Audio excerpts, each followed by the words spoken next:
Hello, my dear future nursing officers. Welcome you all to the Master Nursing classes. In the last, all the crash course videos, we have discussed the very high yield content topic which is most necessary for your exams. And in the last video, I have given all the new updates which is there for your upcoming Norcet exam and which is helpful for your upcoming RRB exam also.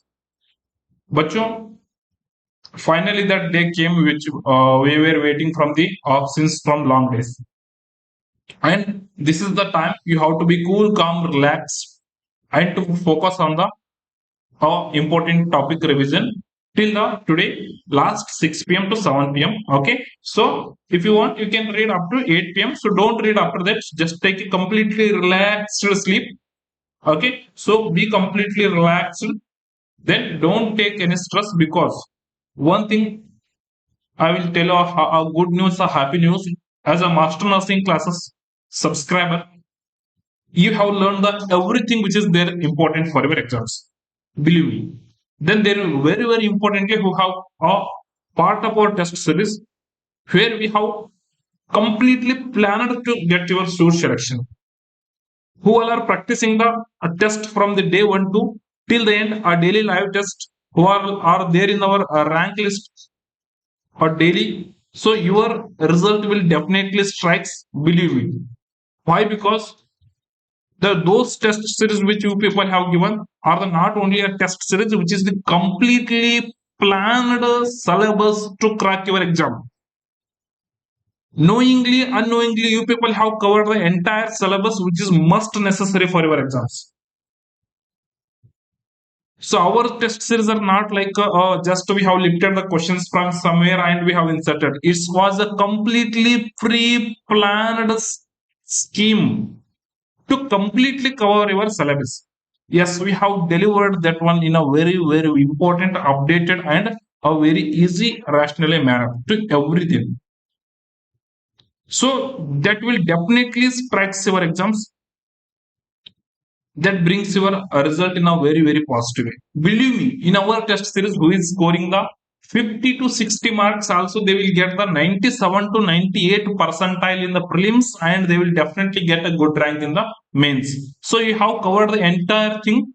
So just I am here today to give you a final touch to finish the and to brush up the those hidden words which will comes in your exams and which will decide your selection process. Okay, so quickly, whatever the thing which is there in the minor subject like sociology, important terminologies, psychiatry, important terminologies, and research, important terminologies, images. So that is much necessary to know you people before going to the exam. So I am not going to stress you people here. I will keep telling the things very simple, easy manner. If you are understanding, well and good. If you are not understanding, read that one once again, so you people will understand that one. Okay, so I will deliver this one in a very easy manner which will be helpful for you people. Okay, yes, we'll start the today's class with a very important, a positive thinking way. Okay, so this is the time to be a very confident bacho. Okay, so very important time. Okay, so let's start the today's class without wasting the time.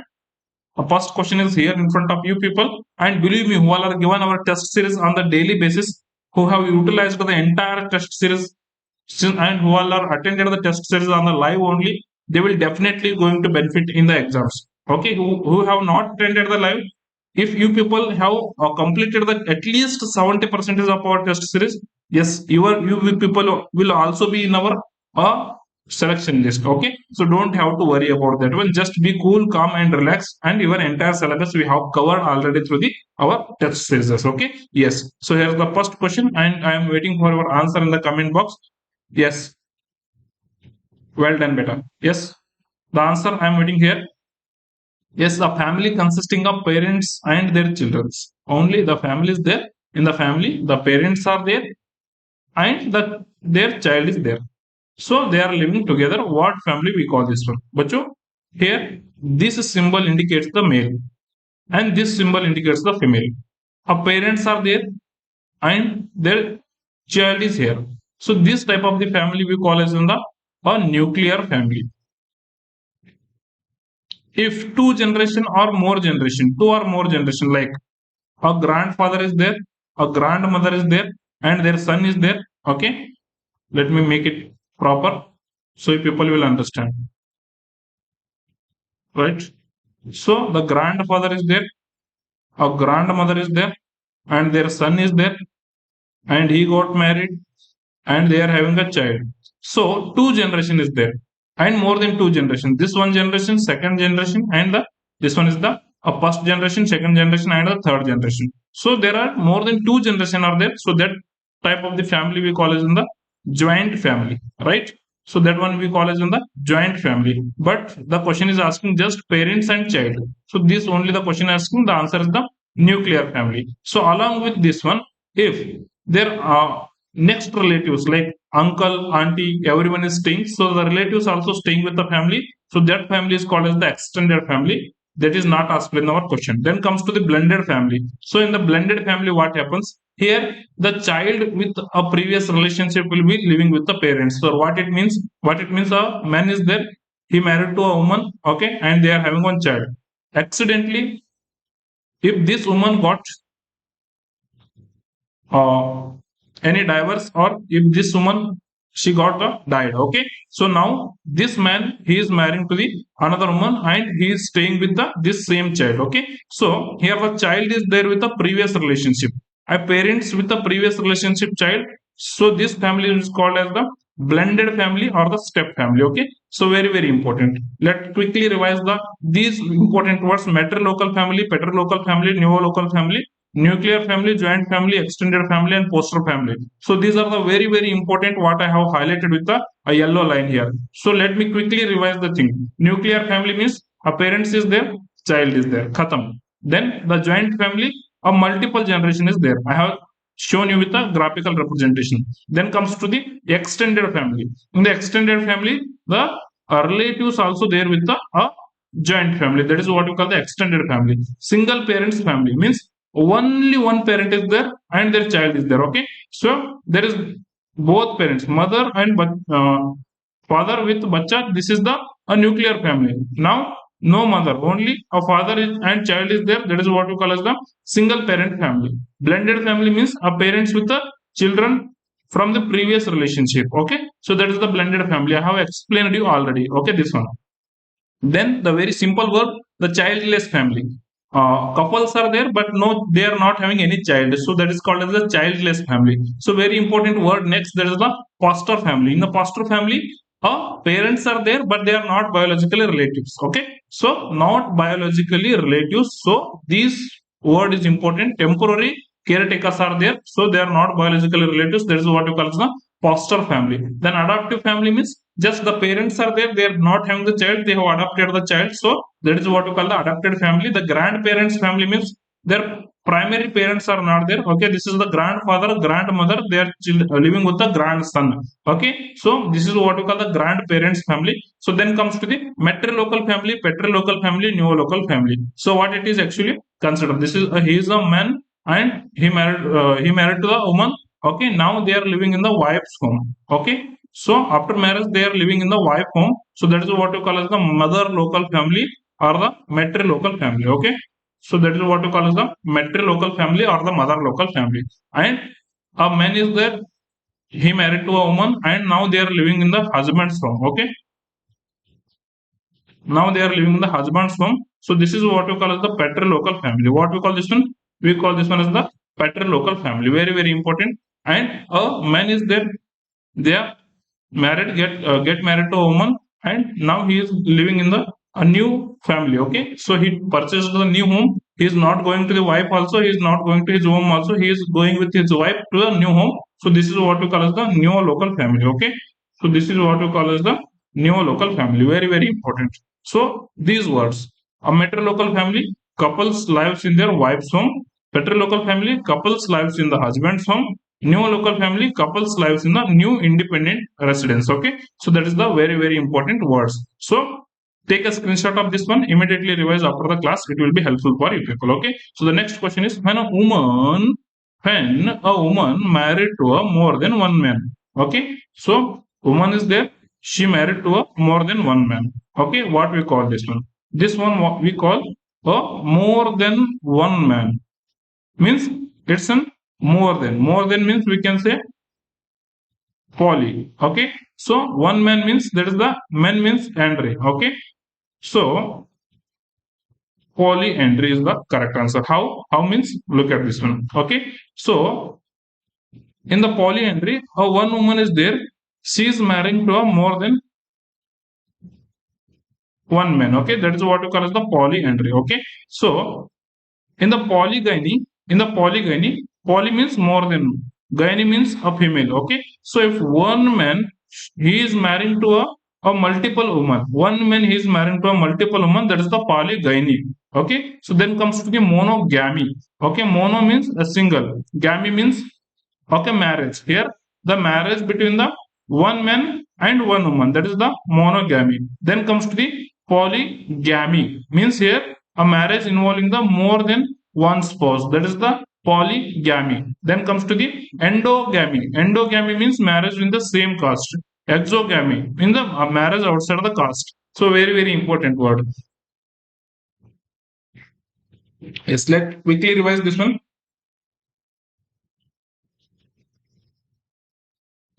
Exogamy means exo means outside of the caste. Endogamy means endo means inside. Inside of the caste means same caste. Okay, so that is the marriage between the same caste is the endogamy. Polyandry. Andry means multiple male are there for one woman. Okay, for one female, multiple male are there. Means for one woman, she marries to more than one man. So that is the polyandry. Then comes the polygyny, means a gyne means female. So more than one female is there. Means a single man marrying to two or more women. That is the polygyny. So then comes the polygamy. Multiple spouses are there here. Okay. In the monogamy, one woman she is married to one woman of one man. That is the monogamy. So comes to our answer. Here the question they are asking that the when is the a woman she marries to a more than one man. Okay. So the more than one man is there. So our answer is the polyandry. More than one man, a polyandry. Here the word more than, a man marrying the more than one woman means that is the a polygyny is the correct answer. Here the or correct answer is the polyandry goes to the correct answer. Hope the concept is clear and the words are very simple. Hope it will be clear. Then comes to the questions on the management. Okay, so our management and education very important.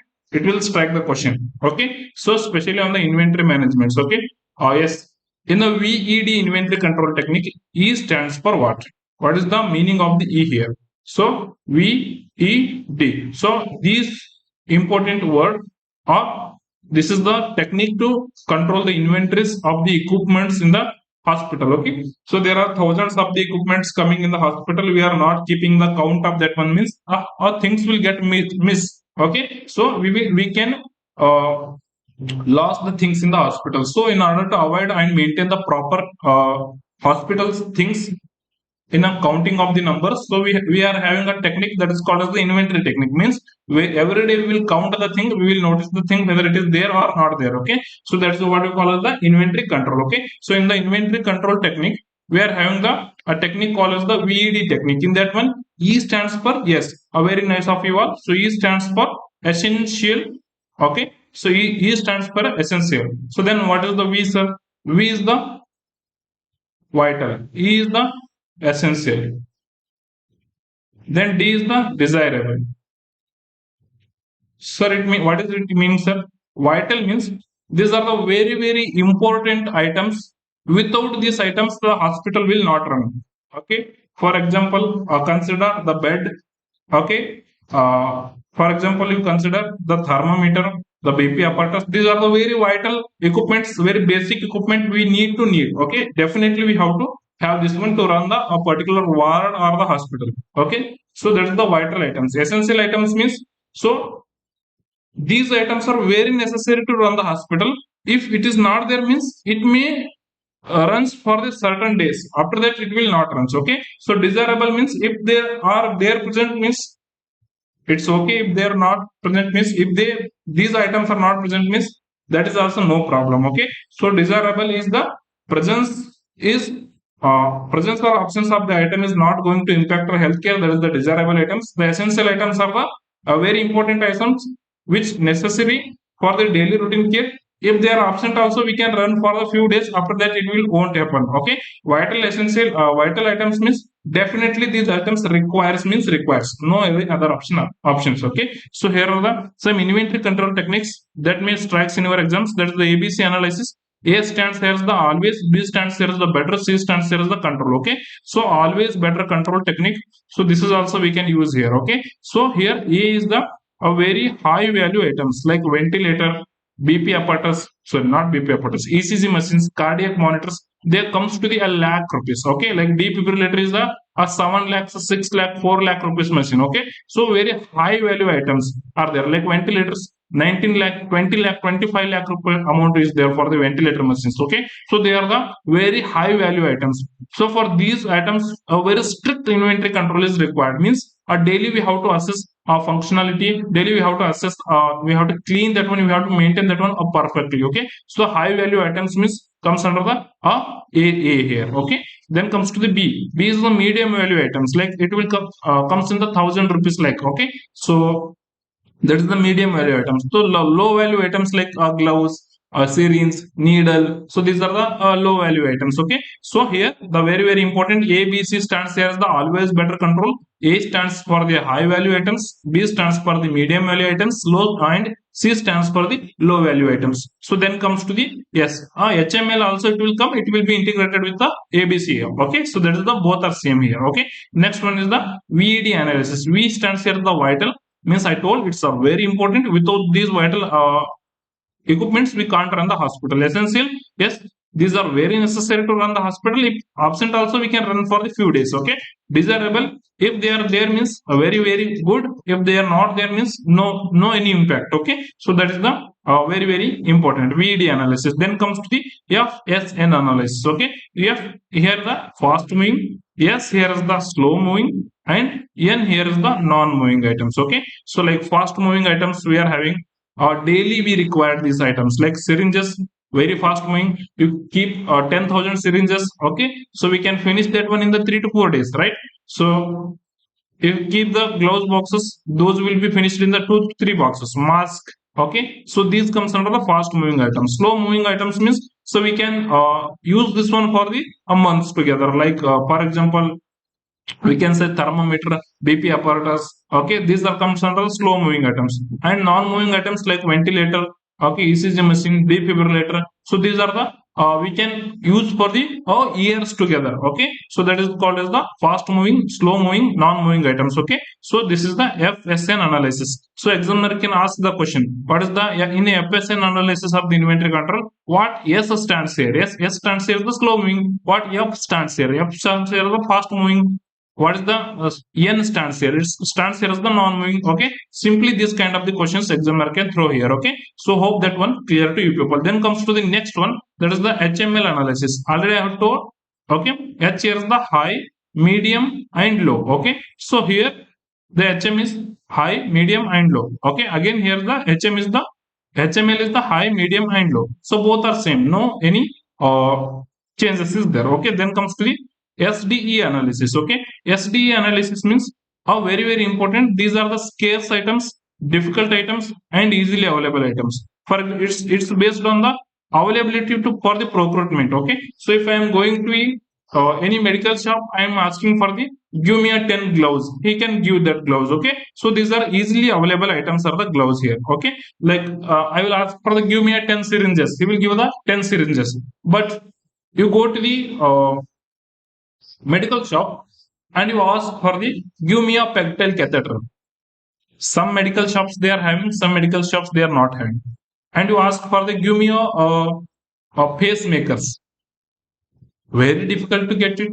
So there are the scariest items. Means in around the 100 medical shop, you will get in the one medical shop that one. Okay. So scare items means which are difficult to get, and difficult items. So out of 100 hospitals, out of 100 medical shops, 50 medical shops are there.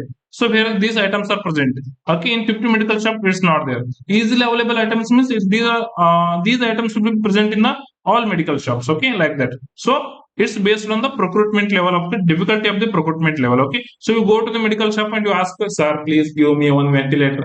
You will give? No. Why they will keep the ventilator in the medical shop? No. So it's difficult to procure that particular item, means that will comes in the scarce items. Okay. So the difficult item is we can get it, but we have to take some time. So we have to take roam around the many item shops. So then we will get one easily. Means you go and ask to your local medical shop also, they will give that one. Okay. So this is the very important.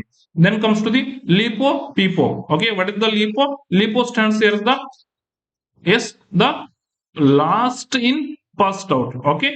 And pipo stands here as the first in first out. So these are also inventory technique control. Okay. For example, last month you have went to the particular shop, medical shop, you have brought the 10 strip of the paracetamol tablet, consider.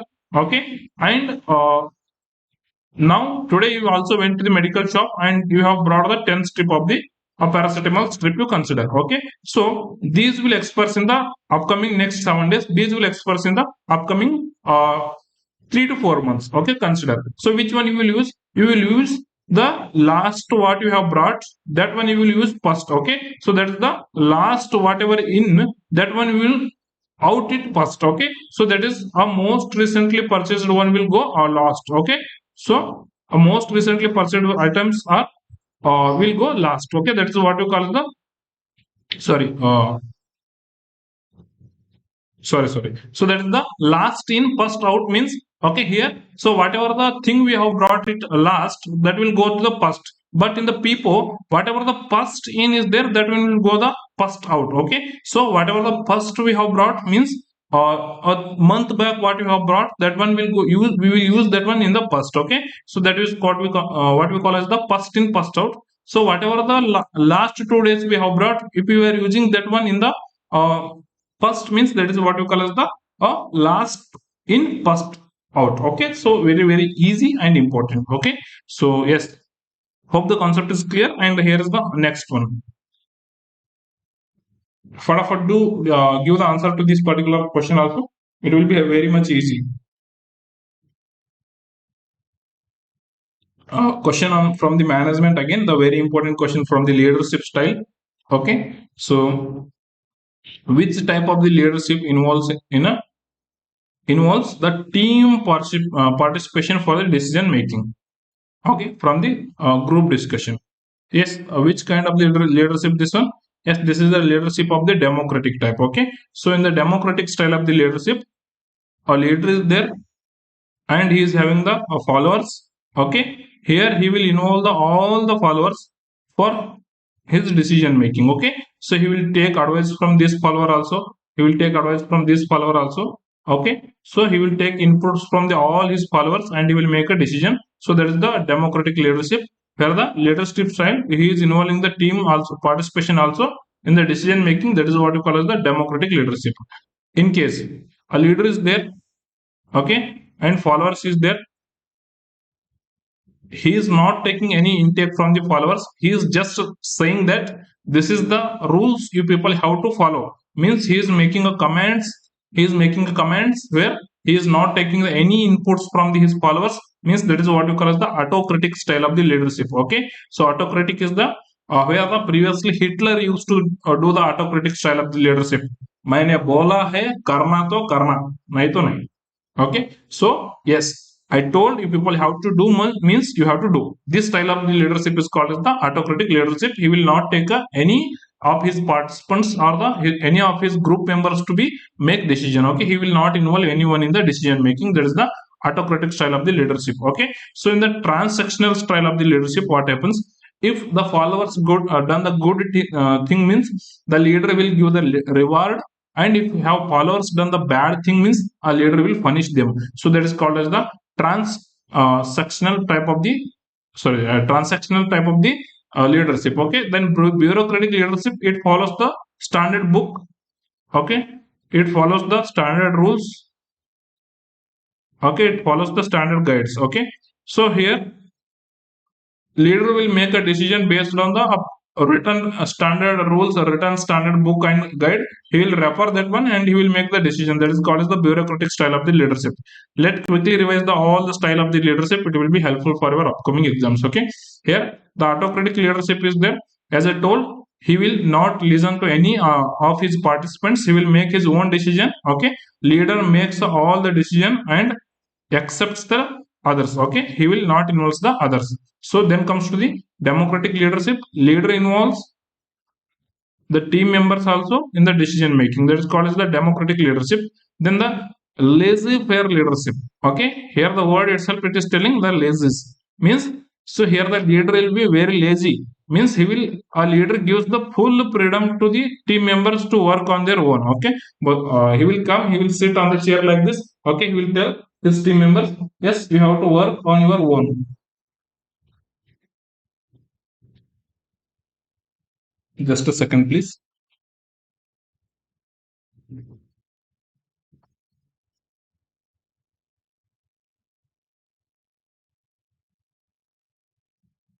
Okay, no problem. Chalo. So here the laissez-faire leadership means what happens actually? Yes. So here the laissez-faire leadership means a leader, he will give the full freedom to the team members to make the decision. Okay, that is called as the laissez-faire leadership. Then comes to the transactional leadership. Then comes to the transactional leadership. Here the leader will give the rewards to the good work and leader will punish for the poor work. Okay, that is the transactional leadership. Then one more it will come as the transformational leadership. Here he will transform all his followers. He will motivate, you people can do it, you have the ability to do it. He will motivate like this. Okay, so the like followers will get motivated and they will do the all the work. Like, so that is called as the transformational. He will transform their poorness, their disabilities, he will transform to their abilities, their richness. Okay, that is called as the transformational leadership. Okay, the leader will motivate the and he will inspires the team. Okay, better performing. That's called as the transformational leadership. Okay, then comes to the bureaucratic leadership. Here it's a book followed leadership, we can say. Here the leader will follow the standard guides, the standard books, the standard rules to make the decision. He will not give his own input also. He will not take any suggestions from the team also. So what book says, what guide says, what the rules says, so that one only he will do. That is called as the bureaucratic leadership. This follows the rules and procedures strictly. Okay, that is the bureaucratic leadership. Very easy. Then comes to the situational leadership. Here the leader will generate not by his own, based on the situations he becomes the leader. Okay, so that is called, that is what we call as the situational leadership. Okay, very very important. From the research, sorry, from the management. Okay, we have done the few questions from the sociology, few questions from the management, and a few questions will start on the our statistics and research. So please say what is the image A stands here and what is the image B stands here. Okay, what is the image A stands here, what is the image B stands here. Image A is the which graph, image B is the which graph. Is there any difference between these two? Yes, the difference is there. The name of the both graphs are different. So just I'm giving you a clue how to choose the answer. I'm not explaining everything. Okay, so just I'm giving a clue to how to choose the answer in the exam. Okay, because the tomorrow is the exam. Okay, we don't have the time to explain the theory for the entire thing, right? Yes, the first one is the, what is the name of the first one? Yes, very nice of you. This is the bar graph. And what is the name of the second one? I'm waiting for your answer. Yes, that is the, very nice of you all. Histogram. What this one? Histogram, sir. How to differentiate, sir? Both are looking same only, sir. Bacha, look at this one. In the histogram, one bar is connected to the another bar. Okay, there is no gap between the bar. Okay, but when you see the a bar gap here, there is gap between the bar. This is the first bar, second bar, third bar. Okay, gap, gap, gap, gap. If gap is there, that is the bar diagram. If no gap, that is the histogram. You have to choose like this in the exam. Okay, so then comes to the identify this one. A, B again. Okay, so what is the A diagram tells here? I'm waiting for your answer. Yes, very nice of you all. A here stands here is the pie chart. Okay, what is that one? Pie chart. Okay, so what is the B stands here? What is the B stands here?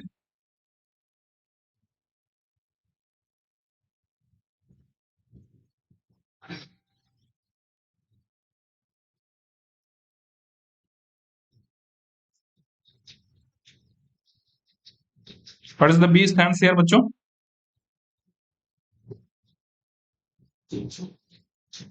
Yes.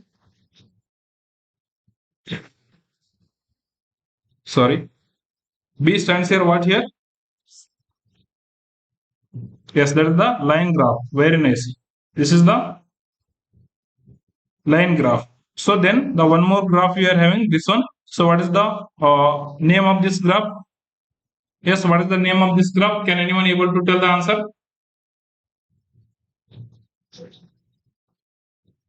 What is the name of this graph?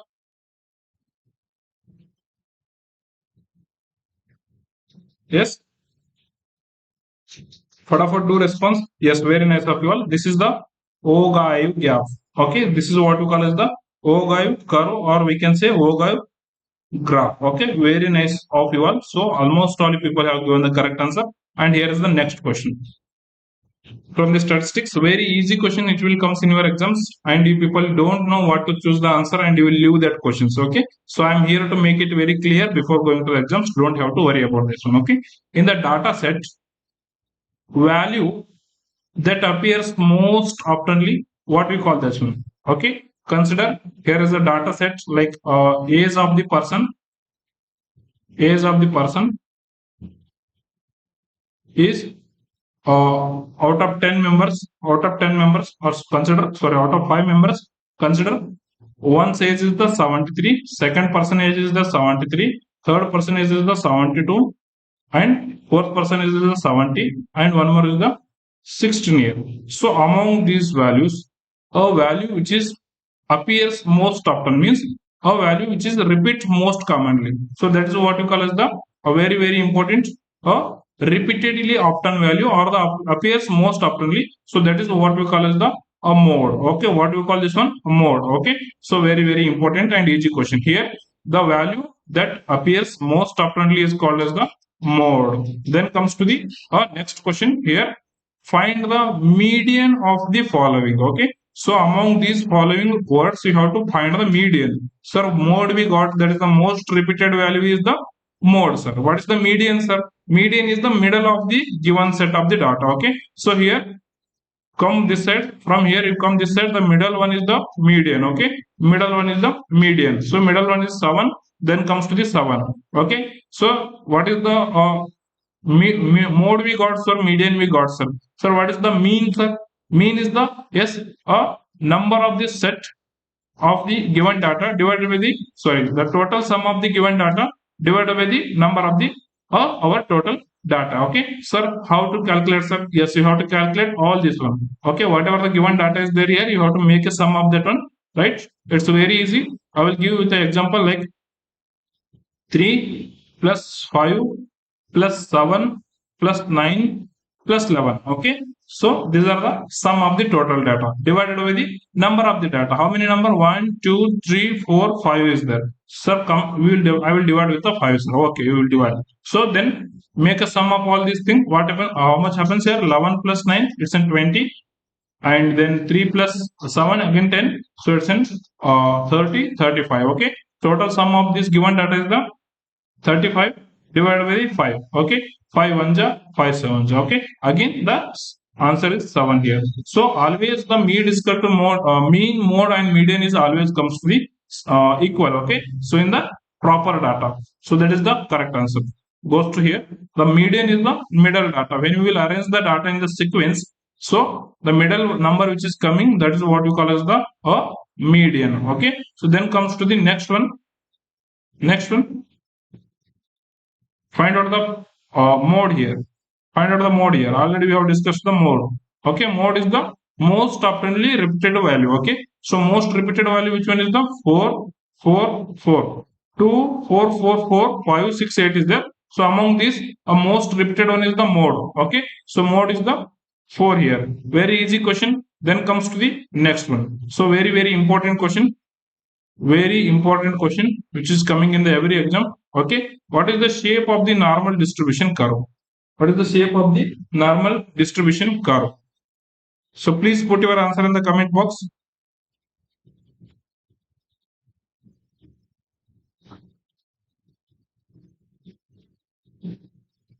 Please add on your answer in the comment box. Right? What is the shape of the normal distribution curve? Option A U shaped, B bell shaped, C S shaped, D rectangular shaped. So answer is a shape of the normal distribution curve is always bell shaped. How sir? How means like this sir. Always it will be bell shaped. Okay, this is the bell shape. Look at the normal distribution curve. Okay, this is the normal distribution curve. Okay, so the shape is always this one is the bell shape, and in the normal distribution curve always mean is equal to mode is equal to median. Very important bachcho. In the normal distribution curve always the mean is equal to mode is equal to median it will come. Okay, so remember these two very important points. Okay, it's in bell shape, it is mean is equal to mode is equal to median it will come. So when I will teach the statistics to you people, I will clearly explain why it will or where it will be used, how it will be used, why it will be used. Okay, so now for the exam purpose remember these 2 points which will help you to choose the correct answer. Okay, so the next one is the yes, the very important question on the again on the research here. The very important question again on the research here. The question is very simple. The hypothesis that states there is no difference or the no relationship or the effect. What we call this one? The hypothesis that states there is no difference, that states there is no effect. What you call this one? What you call this one? Option A, the research hypothesis. Option B, the complex hypothesis. Option C, the null hypothesis. Option D, the simple hypothesis. So the statement is telling there is no relationship, means it's a null hypothesis. Sir, what is hypothesis, sir? Hypothesis is a simple word where it will predict the relationship between the independent variable and the dependent variable. Or what we can say, hypothesis is a prediction of the relationship between the or the expected relationship between the two variables. So that is what we call as the hypothesis. Sir, please give an example, sir. Yes, I will give an example. Consider a alcohol causes liver disease. Okay, so drinking of the alcohol causes the liver disease. Sir, here the alcohol is one variable, sir, and the liver disease is the another variable. Sir.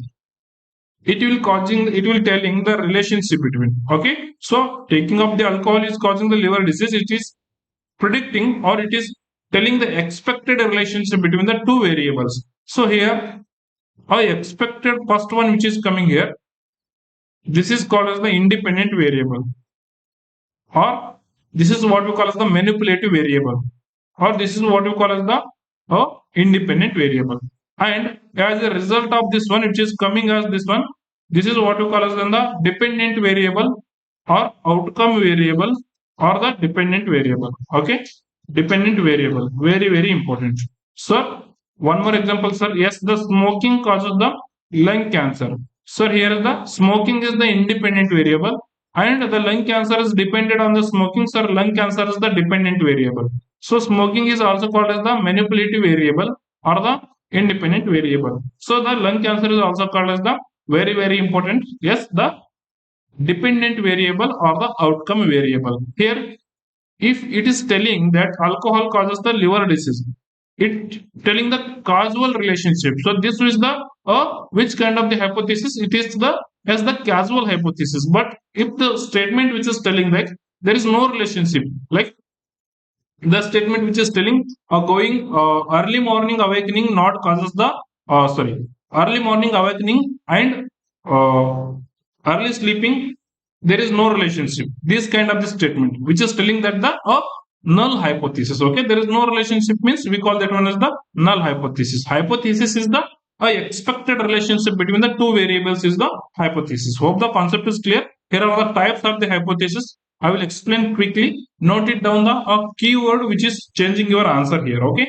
so the null hypothesis means H0 we can write H0. Okay, it is telling there is no relationship between the dependent and independent variable. Okay, that is the null hypothesis. Okay, so the alternative hypothesis means there is presence of the relationship. Okay, it states that the relationship is there. It will not state whether it may be a positive relationship, whether it may be a negative relationship, but it tells that the relationship is there. Okay, so that is what we call as in the alternative hypothesis. Then comes to the directional hypothesis. So the word itself it is telling it will tell the relationship between the independent variable and dependent variable.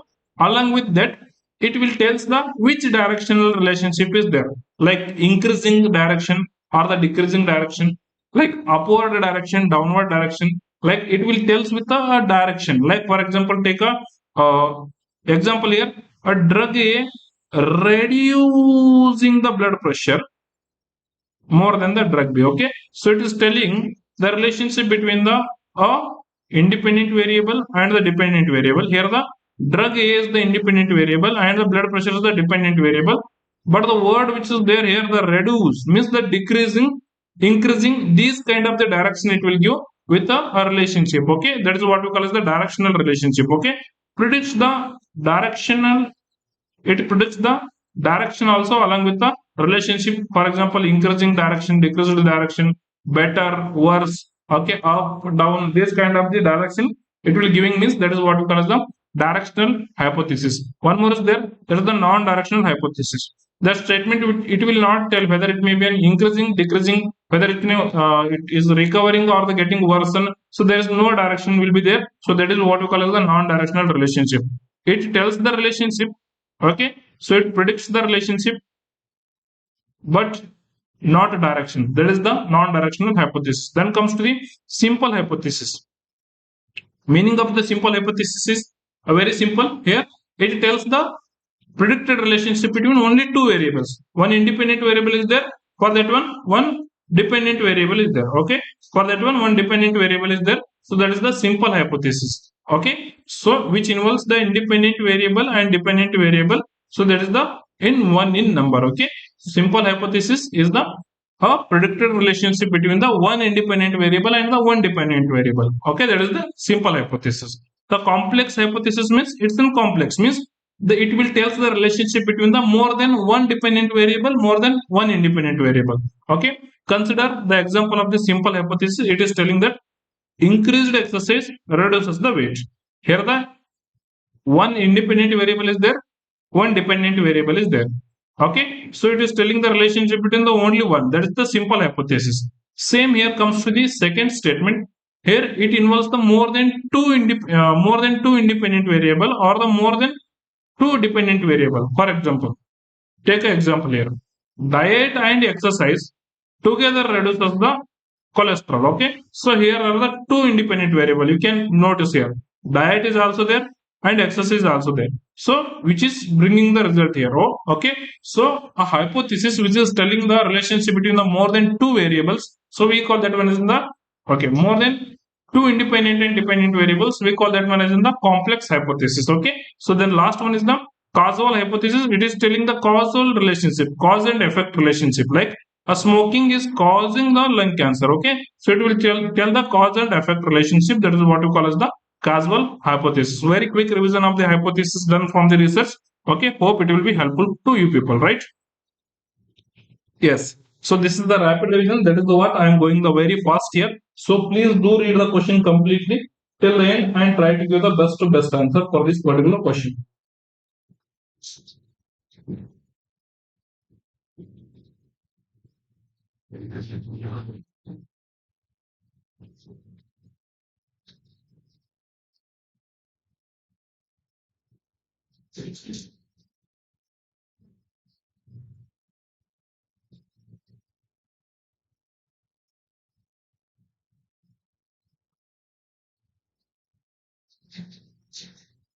Yes.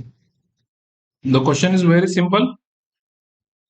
Which personality disorder is characterized by excessive attention seeking and a theatrical behavior? Means he will behave like a movie man. Okay. So what is the answer here? Which personality disorder is there where a excessive attention seeking behavior will be there and theatrical behavior will be there?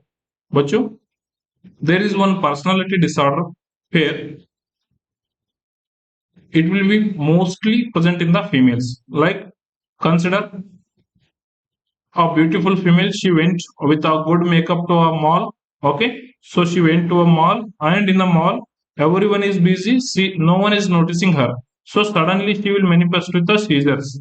Okay, suddenly she will manifest with the seizures, or we can say the fits. So she will fall to the ground and she will try to seek the attention of the people which is there around surround of her. So this kind of the personality, we call this one as the histrionic personality behavior. Means they will change their behavior, they will do a action where the everyone will give attention to them and everyone will give a sympathy to them. Okay, so those kind of the behavioral disorder we call as the histrionic personality disorder. In exam also this word only it will come, a excessive attention seeking behavior. Okay, what we call that one? A histrionic personality behavior. Then comes to the schizoid personality behavior, avoidant personality behavior, and obsessive compulsive personality behavior. So one fixed question in the every exams on the behavioral disorder. So I will quickly revise a behavioral disorder with a keyword, so that will help you people. Okay, yes, let quickly revise all the keywords.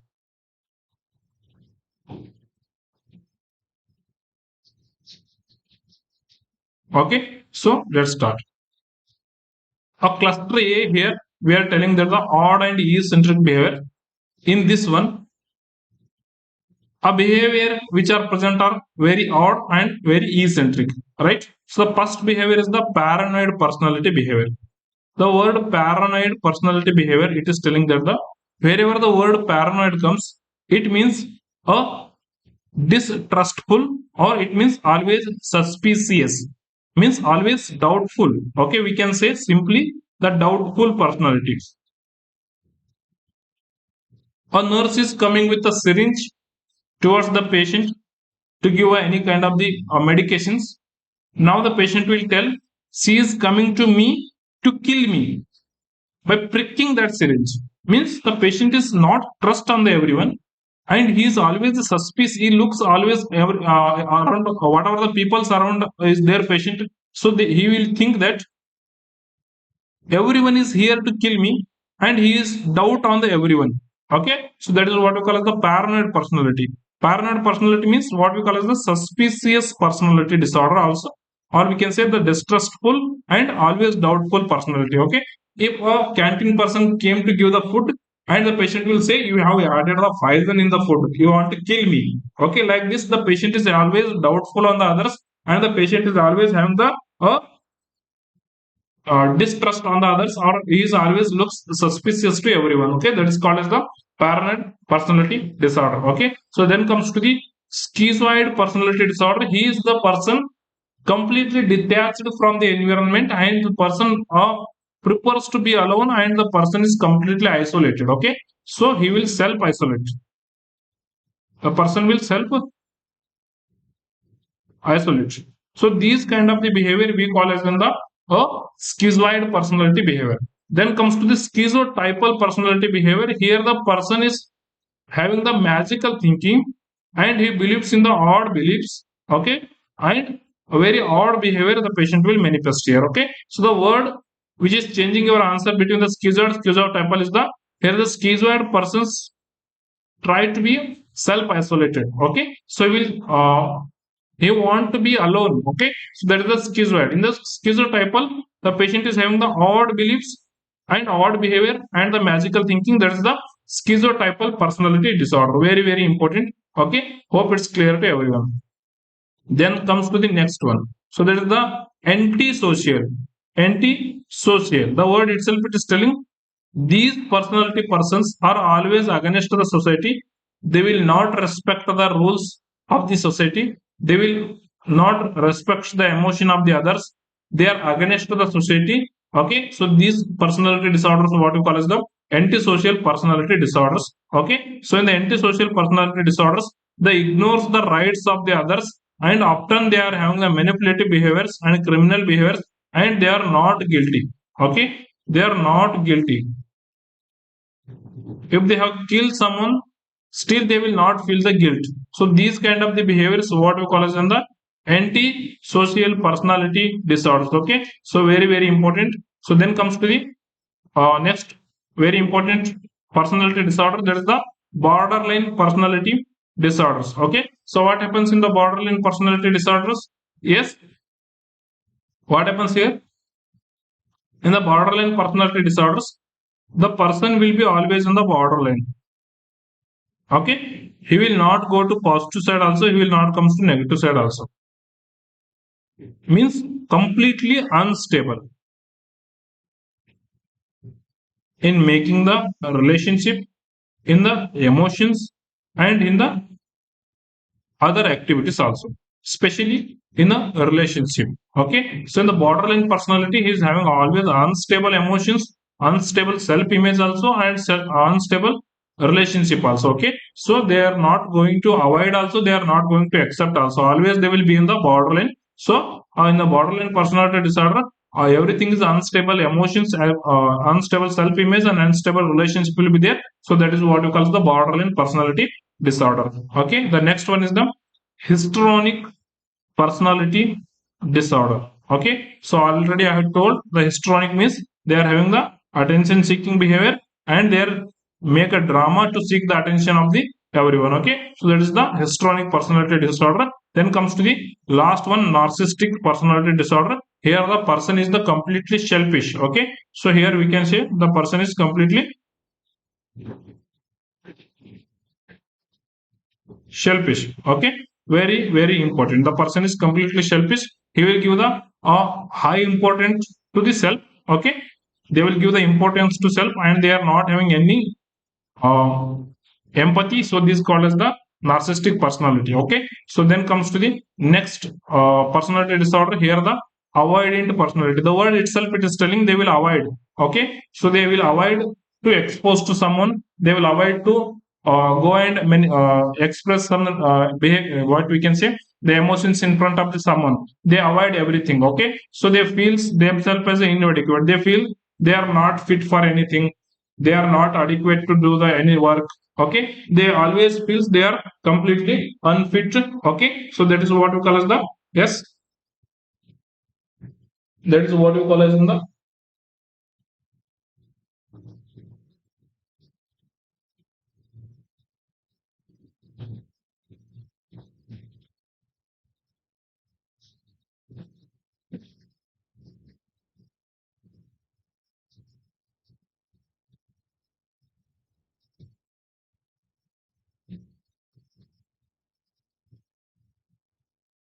some background problem is there, please wait for a second.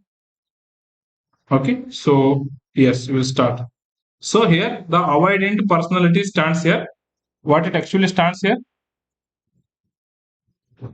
don't focus. Okay, so focus on the board, right? We start. Right. So in the avoidant personality disorder, they feels they are completely inadequate, and they will avoid the social interaction with everyone. Okay, so here the person will come, if we tell to do some work to the person, he will feel he is inadequate, he is incompetent, and he is feel he is not able to do that work. Okay, so himself he is feel he is a not adequate person. So these kind of the personality disorders we call as in the avoidant personality disorder. So what we call this one as in the avoidant personality disorders. Okay, next come to the a dependent personality disorder. So what we call the next one, that is the a dependent personality disorders. Okay, so here always the person need others to make the decision. He is completely dependent on the other person, where for a single decisions for the activities of the daily living, also which will be helped by the others. Okay, he required every time someone to make decision for him. So that is what we call as in the dependent personality disorders. Here the a person needs others to make the decision. Okay, and he is having the fear of the separation. Okay, that is what we call as in the dependent personality disorder. He is completely dependent on the other to make a simple decision for him also. Okay, so that is the very important. Then comes to the last type of the personality disorder. Here the obsessive compulsive personality disorder. What it means? It means here the patient is continuously getting the unwanted, uncontrollable thoughts to his mind. So those thoughts in the personal mind, which creating the tension, anxiety, and stress to the person. And in order to reduce those tension, anxiety, and stress, the person is doing some activity that is what we call as the compulsive. Okay. So in this personality disorder, the person is having the preoccupied with orders, perfection, and control. Okay. So always the person wants to be perfect. He always wants everything to be in his control, and is everything he will keeps in the orders. Okay, so these personality of OCD personality or obsessive compulsive personality disorder, we also call as in the office man personality disorder. Okay, office man personality disorder. So here you people have seen the office man. He will be always having a good outfit, like he will be wearing a full sleeve shirt. Okay, and he will be tying a tie to the his collar every day. Okay, so having the good insert. So this kind of the perfections the patient every time want everywhere. So this is what we call as the obsessive compulsive disorder. Okay, so let's quickly revise the all personality disorder. Yes, that will be helpful to you people. Okay, the question was asked here is the attention seeking behavior word is coming means always choose the answer as the histrionic personality disorder. Okay, so in the schizoid, in the paranoid personality disorder, always the patient is suspicious towards the others. Okay, if the nurse is coming with a syringe, he will tell a nurse is coming to kill me. A canteen boy is coming to give a food. He will ask the patient. Patient will ask the canteen boy whether you have added any poison in food. Okay, because he is always doubtful on the others. Okay, that's the paranoid personality disorders. The next one is the schizoid personality disorder. Here detached from the social relationship. Okay, and he prefers to begins isolated. Okay, the patient is completely, he wants to be isolated, and he don't want anyone of any healthcare providers also, any family members also to be involved in the his life situations. Okay, so the next point is the schizotypal personality disorders. Okay, so in the schizotypal personality disorders, the patient is having the odd behaviors and magical behaviors. Okay, so odd and magical behaviors if the patient is having means, so that is what we call as in the schizotypal personality disorders. Okay, so the next one is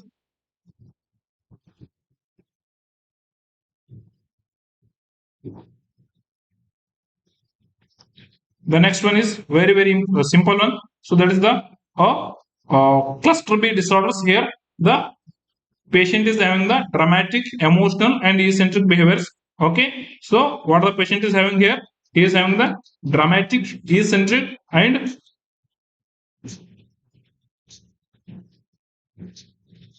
emotional behaviors. Okay, so here the one more personality disorder will come, that is the antisocial personality disorder. In this one, the person or the patient, he will ignore the rights of the others. Okay, he will not respect to the any others rules, regulations. Always he wants to be a craving person. Okay, so they will do anything for the gaining of the something. Okay, so that is the, and the patients here are the not guilty for the any bad works they done. Okay, the next one is the borderline personality disorders. In the borderline personality disorders, okay, the patient is always unstable for making the emotion, making the relationship, and their emotions also completely unstable, and they are having the difficulty in making the relationship, maintaining the balance in the emotions. Okay, they are not in the negative side also, they are not in the positive side also. Always they will be on the borderline, and they will feel the difficulty for making the relationship. Very very important. Then comes to the histrionic personality, always attention seeking and always dramatic.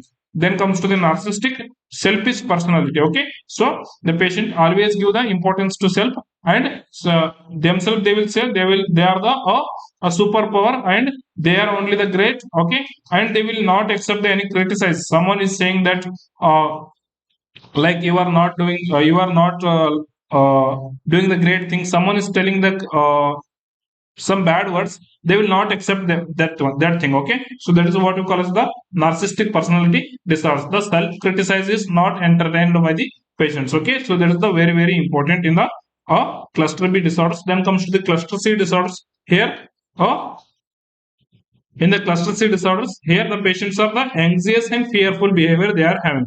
Very very importantly, in the avoidant, they will avoid all the situations where the anxiety will be produced. Like they will feel inadequate completely to do any work. Okay, that is the avoidant personality disorder. Then comes to the dependent personality disorder. Here the person completely depended on the someone to make the decision every time. Okay, so that is the dependent personality disorder. Then comes to the obsessive personality disorder. Okay, obsessive compulsive personality disorder. Here the patient is having the obsessive compulsive behaviors, like continuously thoughts will be coming in the patient's head, and he will doing the work to get the perfection. Okay, this is also called as the office man personality disorder. Okay, so that is the very very important one. Okay, so then the next one thing comes here is the this one. Okay, so the next word is the again the very important word. The question is like, which disorder involves arousal from observing unsuspecting people who are naked and engaged in the sexual activity? So, what is the your answer? Are psychiatric disorders of the paraphilic disorders.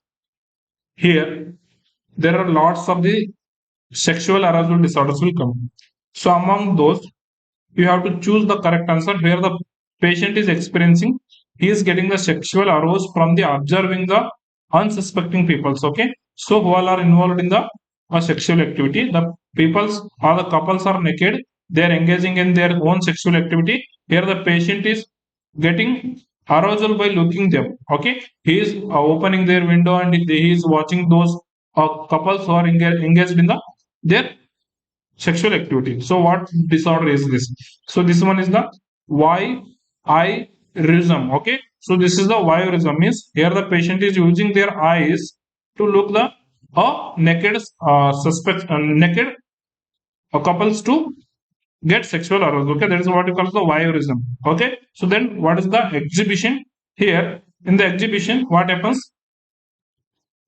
A patient, he will exhibit his own genital organs to someone, and he will expose the own genital organs to someone, and he will get the sexual arousal. That is called as the exhibition. Okay, so how to remember, sir?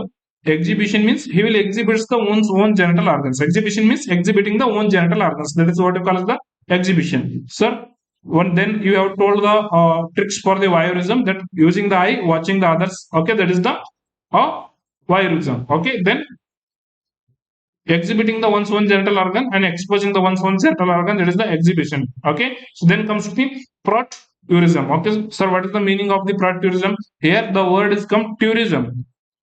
Okay, so where how we will go to the tour? We'll go to the tour by bus. Okay, so our people noticed that a few peoples in the bus, okay, they will rub the another person, okay, to get the sexual activity. Okay, if a girl standing in front if a girl standing in the bus, okay, a patient of the psychiatric, they will rub that girl, okay, with body touch, they wants to gain the sexual arousal. Okay, so that is what we call as the proturism. Then comes to the fetishism. Okay, the sexual arousal the patient is getting by the exposing and involving in the sexual activity with the dead organs or the dead items. Okay, that is what we call the preterism. Okay, so the words it will come is the these all disorders will come under the paraphilic psychiatric disorders. Okay, then what is paraphilic psychiatric disorders? So this is the getting the sexual arousal by the inappropriate mode. Okay, so that is what you call the paraphilic sexual disorders. Consider if a male and a female is there, they are mutually understanding and they are involving in the sexual activities and they are getting arousal, means that is the normal thing. If a male is using a female's clothes, if a male using a female's shoes, socks, bras, okay, for getting the sexual arousal, this is the inappropriate mode. Okay, so these all in the patient where he is using the inappropriate mode of getting the sexual arousal, so those disorders we call as the paraphilic disorders. Okay, so very very important, right? So here the sexual urges or the behaviors are involving using the objects, situations, and individuals. The objects that may be a, okay, so as already I told, that may be a cloth of the female, that may be a what we can say, a socks, the shoes, whatever it may be. That is the paraphilic disorders under it will comes. Okay, so what are the disorders which are there under the paraphilic disorders are the voyeuristic disorders. Just I told why I. Okay, so here by using the eyes, okay, watching the others without their knowledge, okay, who involved in the sexual intercourse to get the sexual excitement. So that is what we call the voyeuristic situation or the voyeuristic disorders. Okay, so then comes to the exhibition. I have told already, by exposing the one's own genital organs to a strangers, the patient is getting the sexual arousal, that is called as the exhibition. Okay, so then next comes to the pride tourism. Okay, so what happens in the pride tourism? In the pride tourism, I told with a trick, that is the, you are going in a tour in the bus, okay, where someone is rubbing, okay, someone is rubbing against the non-consenting people, okay, without their consent, the patient, someone is rubbing and getting the sexual arousal, means that is the pratyurism. Okay, so then comes to the sexual masochism and the sexual sadism. These two words also very very important words, bacho. So here the small difference is there between the sexual masochism and sexual sadism. So I will clarify that one. Okay, first look at the definition, then I will clarify. Okay, so it's an very very easy and so it's an very important. So sexual sadism I will tell first. Okay, here a person is a sadist. A person is sadist. How means he will get the arousal by beating a opposite partner, okay, by humiliating the opposite partner in the sex. Okay, so consider he is a person or a psychiatric person and he is the sex partner. Okay, he is here, this person will beat the sexual partners, will humiliate the sexual partners, he will use a cigarette and he will burn the partner, and he will get the arousal and he will get the satisfaction. So this is called as the sexual sadism. Okay, so this is one mode of the paraphilia. Another mode of the paraphilia is like, so same example, he is a person, okay, he is the partner of the sexual partner. Okay, so this personal sexual partner is this person. Okay, now to gain the satisfaction, he will ask the partner to beat him. Okay, so to humiliate him. Okay, so he will, this person will ask this particular partner to burn me, to beat me. Okay, so to get the arousal. Okay, so that is the sexual masochism, very very important. In the sexual masochism, a pleasure from the being hurt or humiliated to self. Okay, so hurt or humiliated to self, the person is getting the, what we can say, the sexual pleasure, means that is called as the sexual masochism. To getting the self harm, to getting the self humiliation, the arousal is coming, means that is the sexual masochism. But in the sexual sadism, the pleasure will come to hurting to others. Okay, to hurting to opposite persons, the pleasure is coming, means there is a sexual sadism. The difference is very simple. Okay, so I think it's clear to you people. Then comes to the pedophilic. To get the sexual arousal, the patient is involving the pediatric group or the children's or the pre-pubescent. Till the children, they are not attained the puberty, that kind of the child he is using and he is getting the sexual arousal, that is called what you call as the pedophilic disorders. Okay, so very very dangerous kind of the disorders. Okay, then comes to the patistic patism or the patistic disorders. Here the a person involved in the non-living objects. Okay, the personal person uses the non-living object, I told already, like feet, shoes, brass, okay, bangles. These the females articles, non-living articles, the male will use for getting the sexual arousals. Okay, like the same, a female will use the male non-living objects, okay, to get the sexual arousal. That is what we call the statistic sexual disorder. Then comes to the transvestic disorder. This is the very simple. Here the female uses the male clothes to get the sexual arousal, and the male uses the female clothes to get the sexual arousal. That is what we call as the transvestic sexual disorders. Okay, so hope that all the sexual disorders are the clear here. Okay, and here is the next question in front of you people. A very simple and very important question. Which extrapyramidal symptom involves sustained muscle contraction causing the abnormal posture? Or extrapyramidal symptom, we can say EPS, are the side effect of typical antipsychotics, or we can say the first generation antipsychotic. So the first generation antipsychotic, among these all, the very important one drug is there. There is the haloperidol. This is the drug which is having the highest chance of the extrapyramidal symptoms.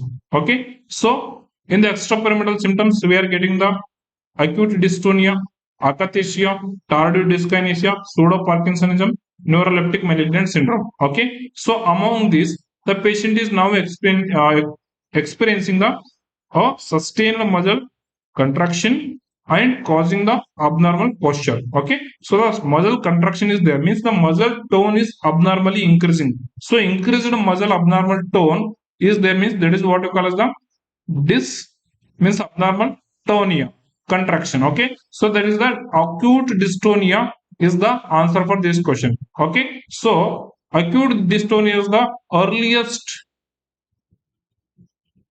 EPS. Okay, if someone asking you which is the earliest extrapyramidal symptom, that is the acute dystonia is the earliest extrapyramidal symptom. Very important. Then comes to the akathisia.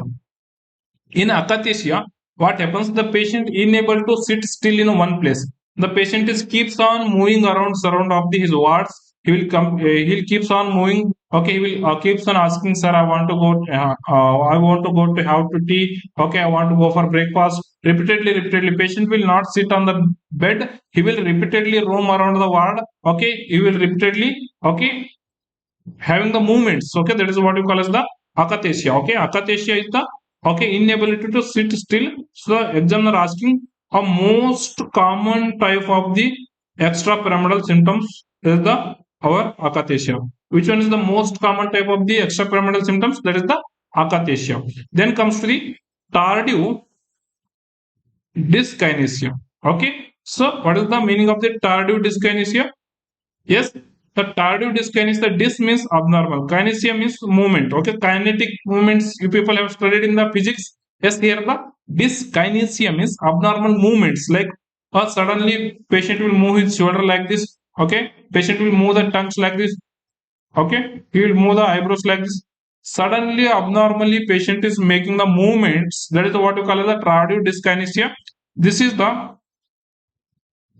delayed and late extrapyramidal symptoms. Okay, so most delayed and most late extrapyramidal symptom is the our tardive dyskinesia. So the question is asking the abnormal movement, abnormal spasm of the muscle. That is the acute dystonia is the correct answer here. Okay, so let us quickly revise all the extrapyramidal symptoms. Okay, I told extrapyramidal symptoms as a side effect of the first generation or a typical, not atypical, it's a typical antipsychotics or drugs which are using to reduce the psychotic symptoms.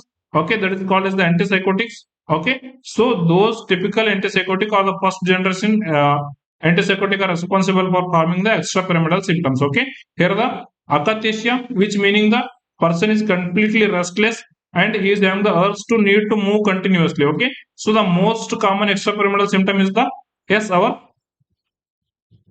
akathisia. Then comes to the acute dystonia, complete muscle spasm will be there, and Due to the sudden muscle spasm, the body will move the jerky and uncontrollable movement and stiff body will be there. So this is called as the stiff neck, facial muscle spasm. So this one we will see in the extrapyramidal symptom. That is the earliest extrapyramidal symptom is the dystonia. Okay. So then comes to the pseudo Parkinsonism. Pseudo means a false Parkinsonism. Here the what are the drugs we are using here?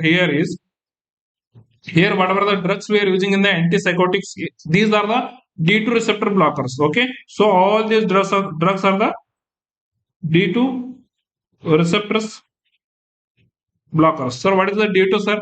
D2 stands here for the dopamine 2 receptor blockers. Okay, so all you people know that when the dopamine decreases in our brain, the Parkinsonism happens. Okay, so here the drugs which are using are the D2 receptor blockers, means which are blocking the dopamine receptor, means there is a Parkinsonism sign symptoms will come. So that is what we call as the, because of the antipsychotic drugs, the Parkinsonism sign symptom are coming, means we call that one as in the pseudo Parkinsonism symptoms. Okay, so very important the Parkinsonism classical triad, which including the slowness of the movement, that is the bradykinesia. Brady means decreased or the slow. Okay, movement means kinesia. Bradykinesia and muscle stiffness and rigidity and tremors. Okay, tremors, rigidity, and bradykinesia are the classical triad of the Parkinsonism.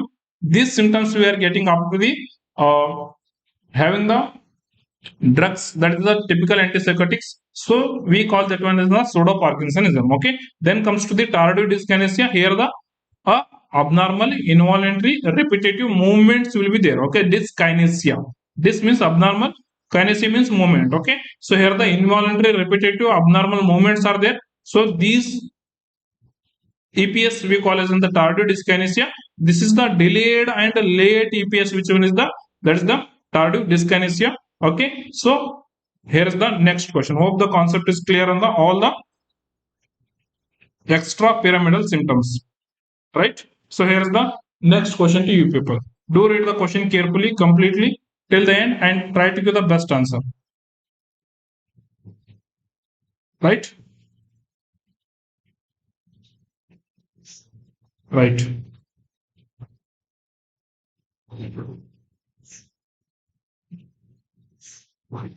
Okay. I'm waiting for your answer. A 45-year-old male, he is having the schizophrenia. Now he has started on a haloperidol.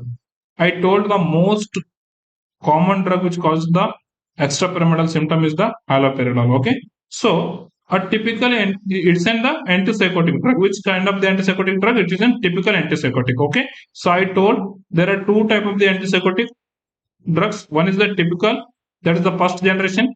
Another one is the atypical, that is the second generation. Among these, he is taking the typical, that is the first generation. I told the typical antipsychotics only causes the APS. Okay, the second generation having the least chance of causing the APS. Okay, so then comes to the next point. Okay, so here after the 3 days, he develops the high fever, which is 40 degrees Celsius, or we can say 106 degree Fahrenheit. Okay, and severe muscle rigidity. The patient is getting the severe muscle rigidity. Very important. And altered mental status will be there, and tachycardia will be there, and his blood pressure is not stable. It's in liable. Liable means it's not stable. Okay, and his creatinine kinase is elevated. So what is the most likely diagnosis? Bacho, a patient is having the history of schizophrenia and he is having the a typical antipsychotic drug. Okay, with high grade fever, severe muscle rigidity, and CK is increased. So here, autonomic nervous system also disturbed, and the thermal regulation also disturbed, and the muscle also very stiff, where it the muscle damages are happening, and from the muscles the creatinine kinase is released, and the creatinine kinase is elevated in the blood. So these scenarios coming means it's an actual and classical scenario of the neuroleptic malignant syndrome, which happens as a extrapyramidal symptoms when a patient will take the typical antipsychotics. Okay, so it's a very important.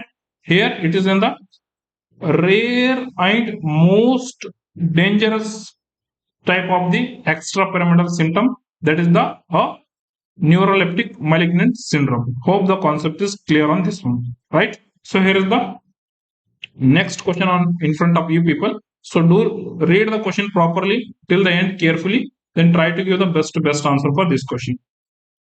Yes, a patient with a potassium level of 6.8 milliequivalent per liter. Okay, so what happened here?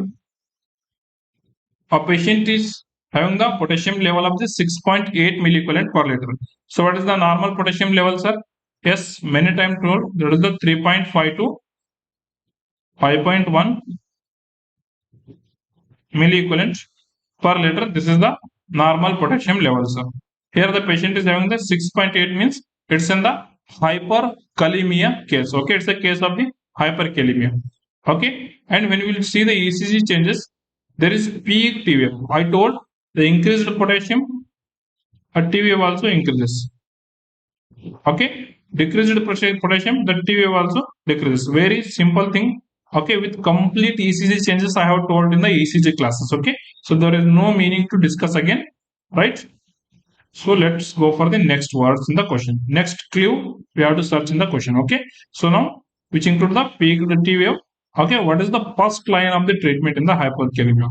So here, whatever the answer I have given here, all these are the treatment of the hyperkalemia. All we are using in the treatment of the hyperkalemia. We are giving the calcium gluconate as antidote.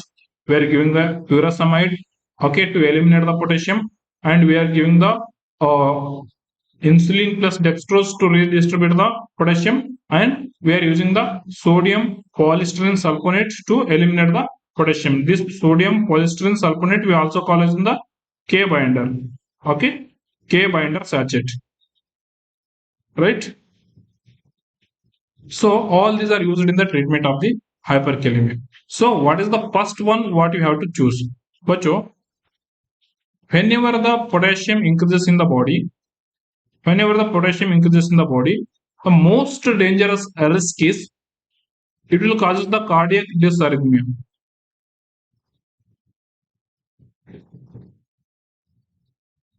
Okay, it will cause the cardiac dysarrhythmia. So the first priority always is the to stabilize the cardiac membrane. What we can do to stabilize cardiac membrane. So the very important one drug we are having to stabilize the cardiac membrane is the injection calcium gluconate. That is the 10 percentage in 100 ml normal saline for 30 minutes IV infusion. Very important. So if the examiner is asking, first thing what we have to do means we have to stabilize the cardiac membrane. Because of the potassium there is highest chance of the dysarrhythmia will there, right?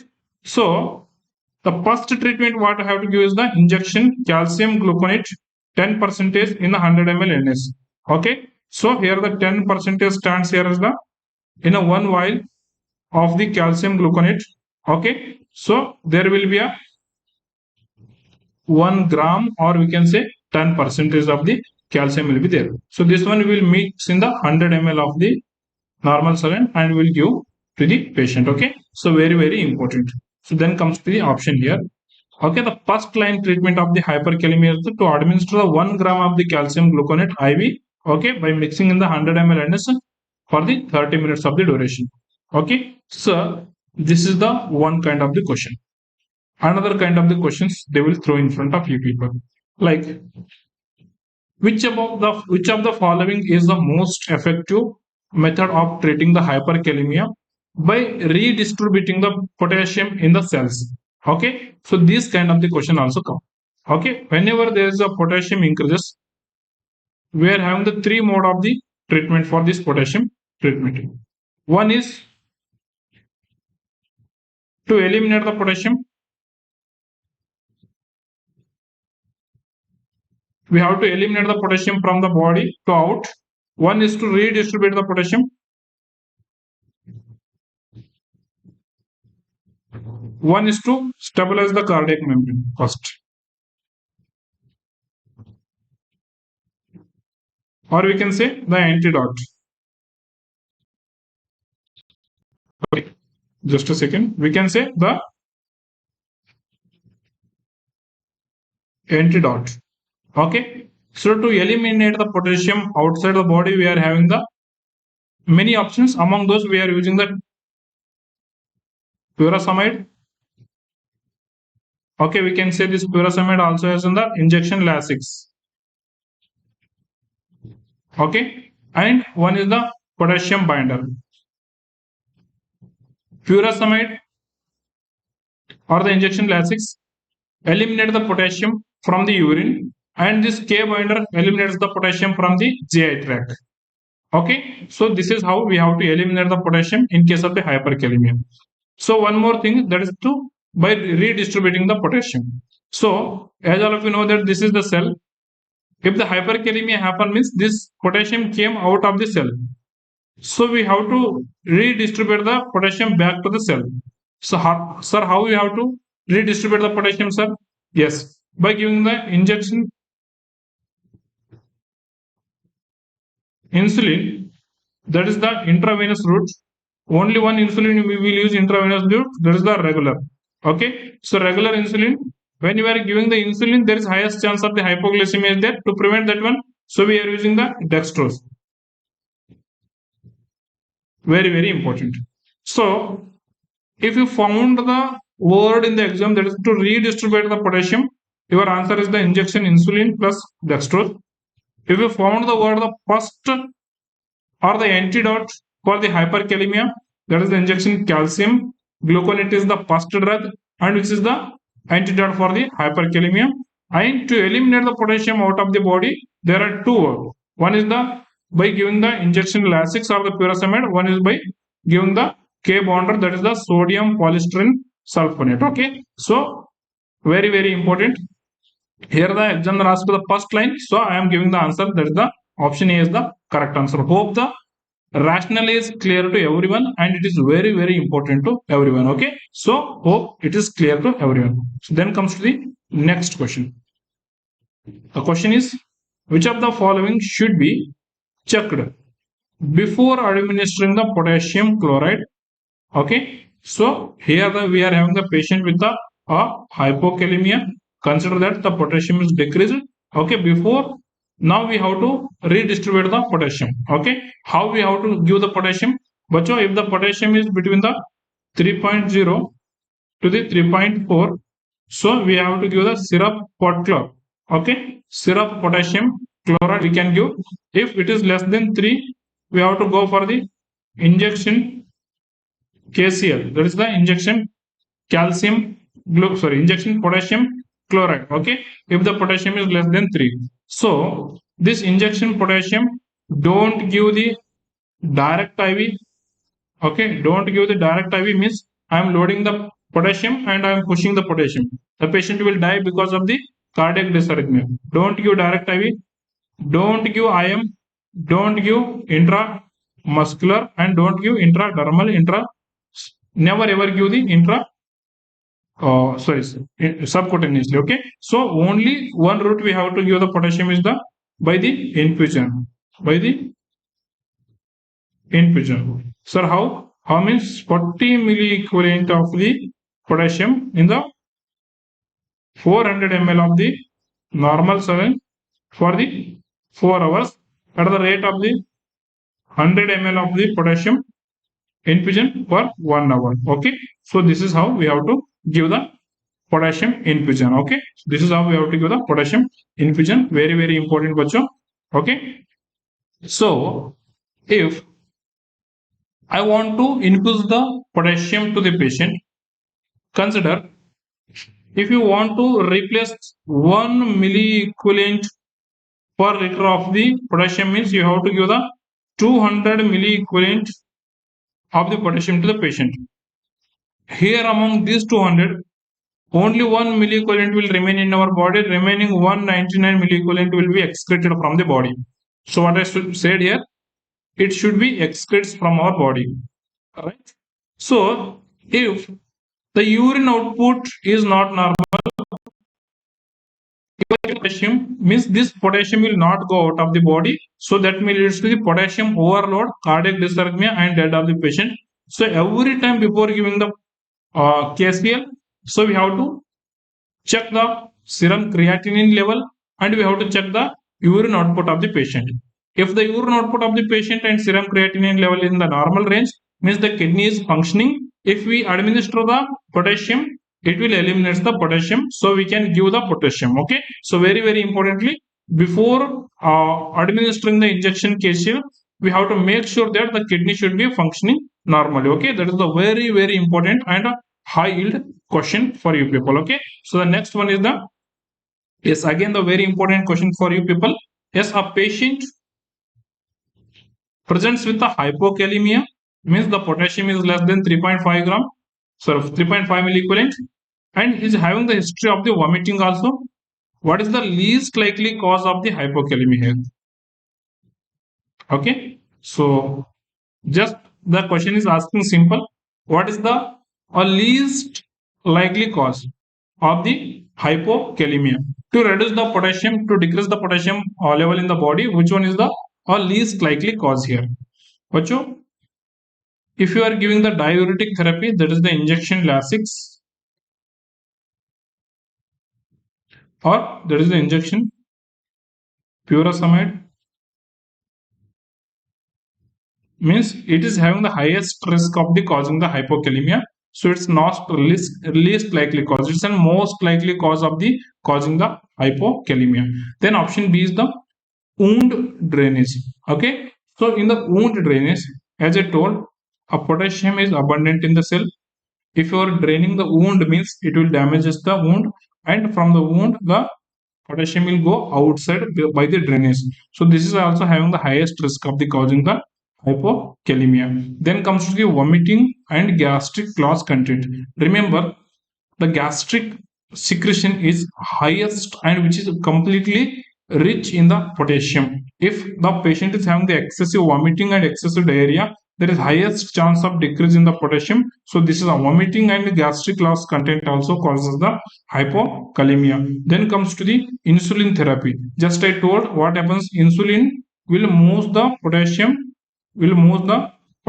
back into the cell. Okay, so it moves the potassium back into the cell, means if you are giving the insulin therapy, means there is also highest chance of the hypokalemia will be there. Okay, then comes to the hypomagnesemia.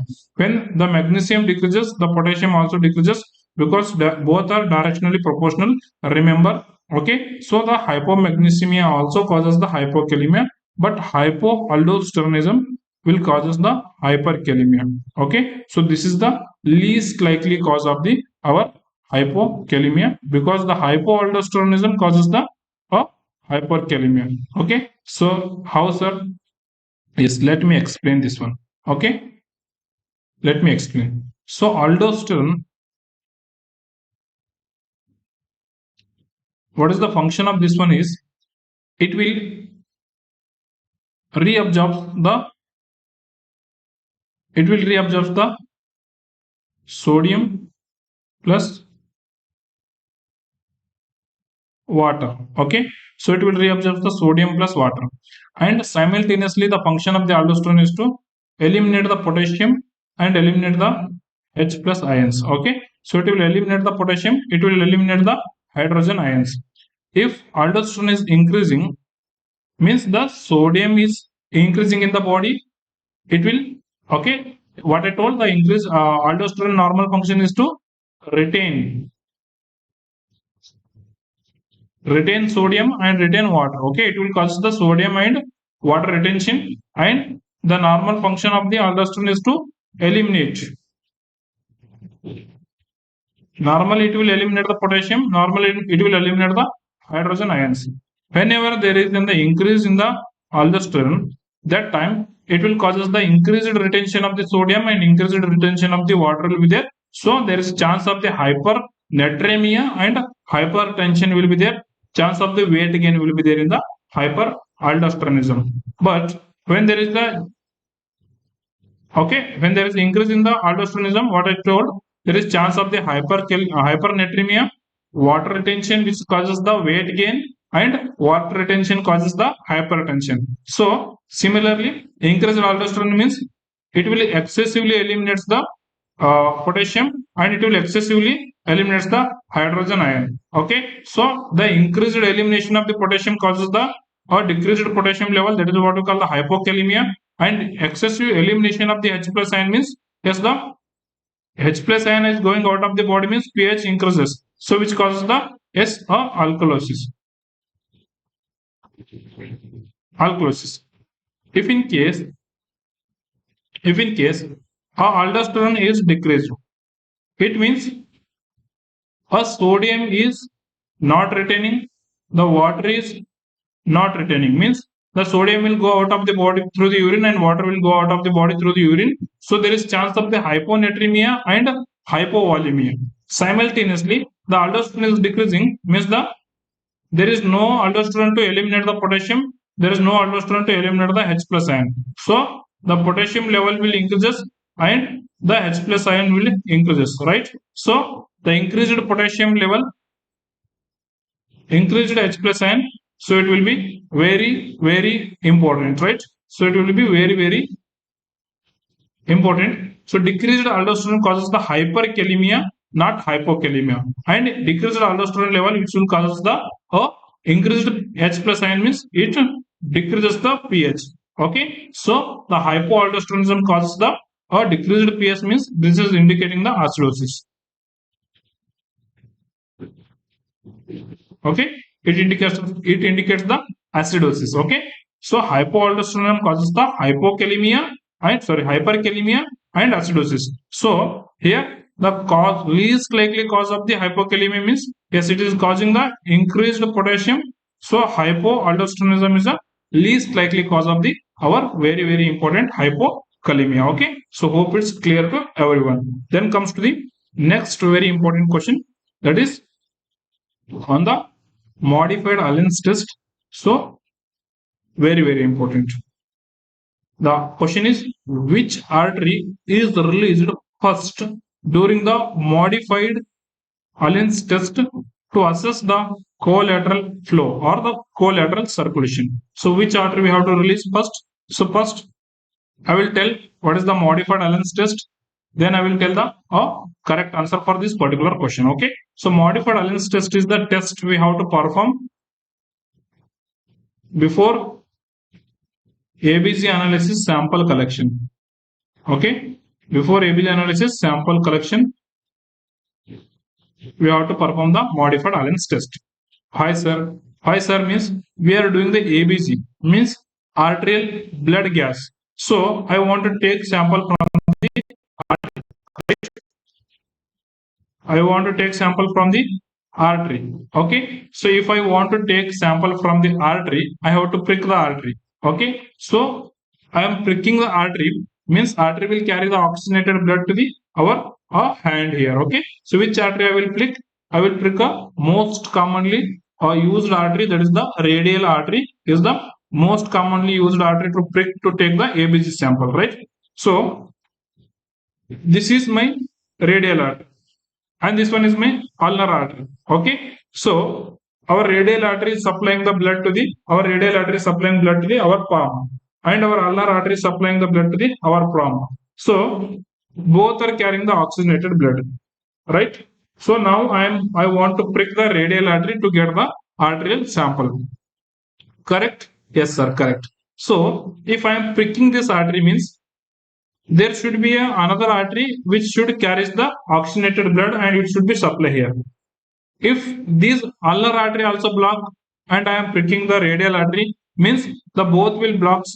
Okay, so the blood supply to palm will get decreases and the palm will get necrosis and palm will get all the cells of the palm will get die. Okay, so very important. So that is the what, before pricking the radial artery, I have to make sure that ulnar artery should be normal and ulnar artery should be patent. Okay, so to make the modified Allen's test, okay, so this is how I have to make the modified Allen's test. Take it 2 fingers, okay, and maintain the complete compression over the radial artery and radial artery and ulnar artery, Okay, so then ask the patient to fist the hand. Okay, like this. Now, right? So fist and unfist. Now the until the palm is pale, he should be fist and unfist like this. Okay. Now I have blocked the arterial supply. Okay. Now my palm is completely pale. So just I want to check the ulnar artery is patent or not before pricking the radial artery, right? So first I have to leave the ulnar artery. Yes, I have leave the pressure from the ulnar artery. Now my hand is pink, means the ulnar artery is completely patent. Now I can prick the radial artery. Okay, so this is what we call as in the modified Allen's test. Okay, so which one we have to release first to assess the collateral circulation? So you have to release the pressure from the ulnar artery first. Okay, so if ulnar artery is patent, then you can prick the radial artery without any hesitation. Okay, so if ulnar artery is not patent, you don't prick the radial artery. You can go for the another route, that is the femoral and brachial. You can go for that one. Okay, so very important. Okay, so the question also it will come, modified Allen's test is done to perform the to check the patency of the which artery? Yes, to check the patency of the ulnar artery. Okay, so if ulnar artery is patent, then we can go and prick the radial artery. Okay, that is the reason why we have to do the modified Allen's test. Okay, hope the concept is clear on this particular thing, right? So yes, is that clear? Yes. So that is the very important thing. And here is the normal ABC values all people have to know and apply in your exams. That will give you a proper 3 to 4 marks in the exams. Okay. So the normal ABC values is a pH is the normal pH of the blood is 7.35 to the 7.45. Okay. So bring this 35 here and 45 here. That is the 35 to 45 mm of Hg is the normal PaCO2, means partial pressure of the carbon dioxide. Normal is the 35 to 45 mm of Hg. Then a normal bicarbonate value is the 22 to 28 milliequivalent per liter. Then normal partial pressure of the oxygen is the 80 to 100 mm of Hg is the normal partial pressure of the oxygen in our blood. Okay, so these values will comes in the form of the multiple choice question, and based on these values we have to interpret the ABC analysis because it's very important. Okay, so remember, if pH is going less than 7.35, we call this one as the acidosis. Okay, if pH is going more than 7.45, okay, more than this one, if it is going means we call this one as the alkalosis. Very simple. If pH is less than 3.5, that is the acidosis. If the pH is more than 7.45, that is the alkalosis. Okay, so then comes to the PaCO2. PaCO2 normal value is the 35 to 45 mm of Hg. Okay, so if the PaCO2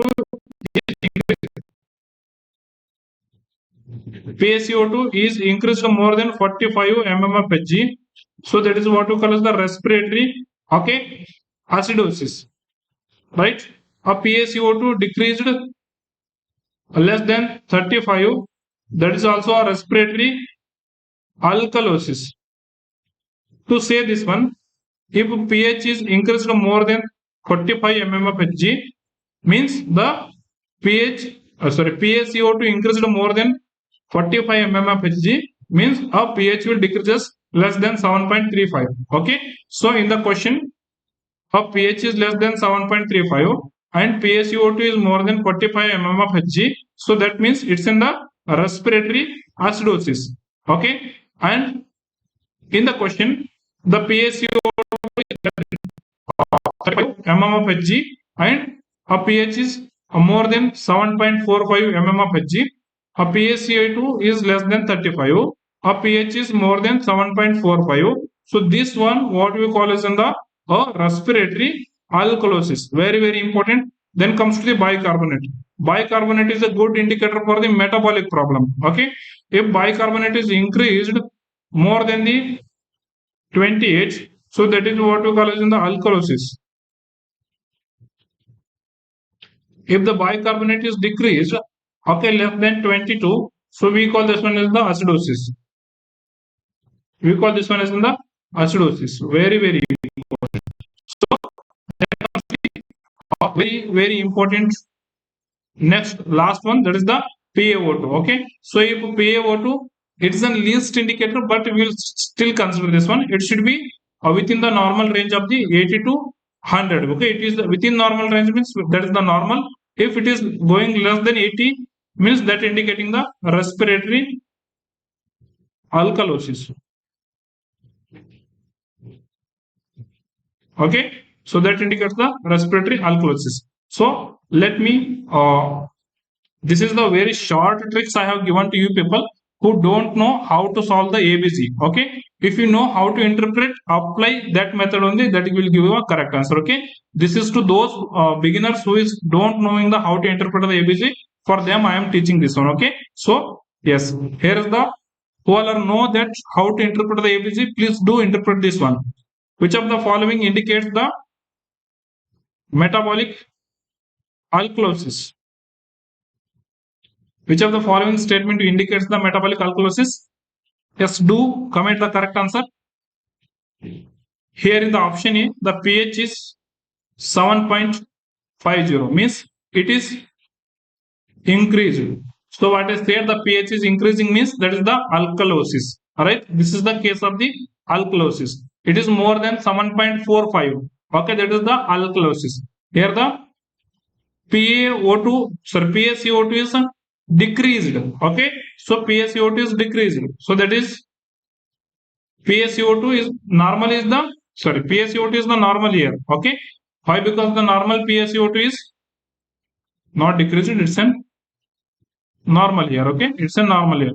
Normal PaCO2 is the 35 to 45, right? So here the pH is increased and PaCO2 is normal, means it is not a respiratory problem. PaCO2 is normal here, means it is not a respiratory problem, it is the metabolic problem. Okay, so then comes to the last one, bicarbonate. So the normal bicarbonate value, what I told, the normal bicarbonate value is the 22 to 28, but in some book it is given 22 to 26. Okay, so this is the standard value from the NCLEX books. You have to follow this one only. Okay, yes, so normal value of the bicarbonate is the 22 to 28 milliequivalent. Okay, but here it is the 32, means the bicarbonate is increased.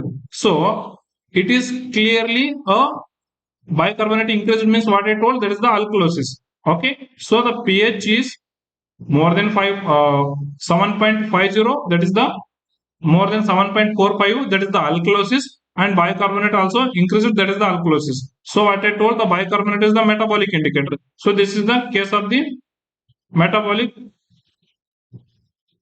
alkalosis. Okay, this is the case of the metabolic alkalosis. So in the option A only, okay, so in the option A only the correct answer is there, right? So then comes to the interpretation of the next one. When there is pH is 7.30, means the pH is decreased. How much decreased? It is less than 7.35. Okay, so the pH is decreased here. Okay, it's in case of the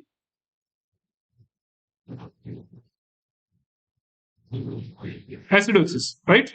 So what happens to PaCO2? PaCO2 is 55 here, means a PaCO2 is increased here. So means it is in the problem of the respiration. Okay, so now you got that the pH is decreased and PaCO2 is increased. So pH is decreased means there is the acidosis, and PaCO2 is increased means it is the problem of the respiratory. So we can say that is the respiratory acidosis. Very, very important.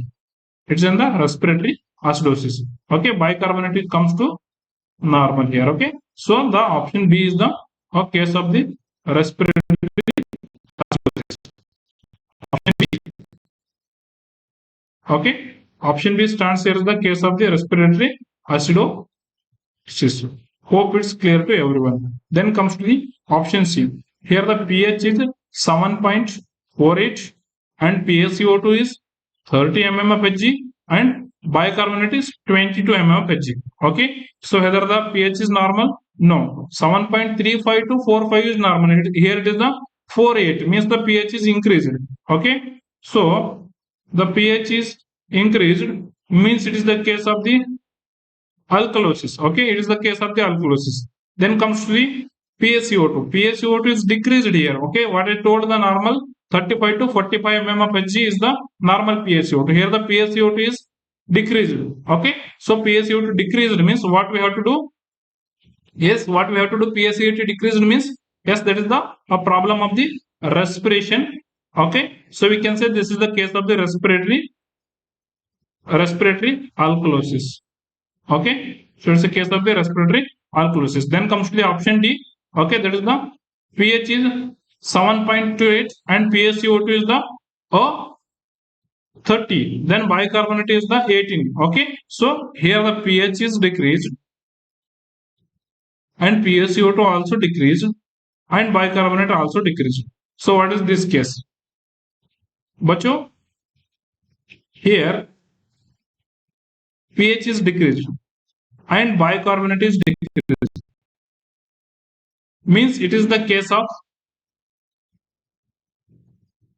metabolic acidosis, which is trying to compensate but not completely compensated. This is called as the partially compensated metabolic acidosis. Okay, so this is the partially compensated metabolic acidosis is the case.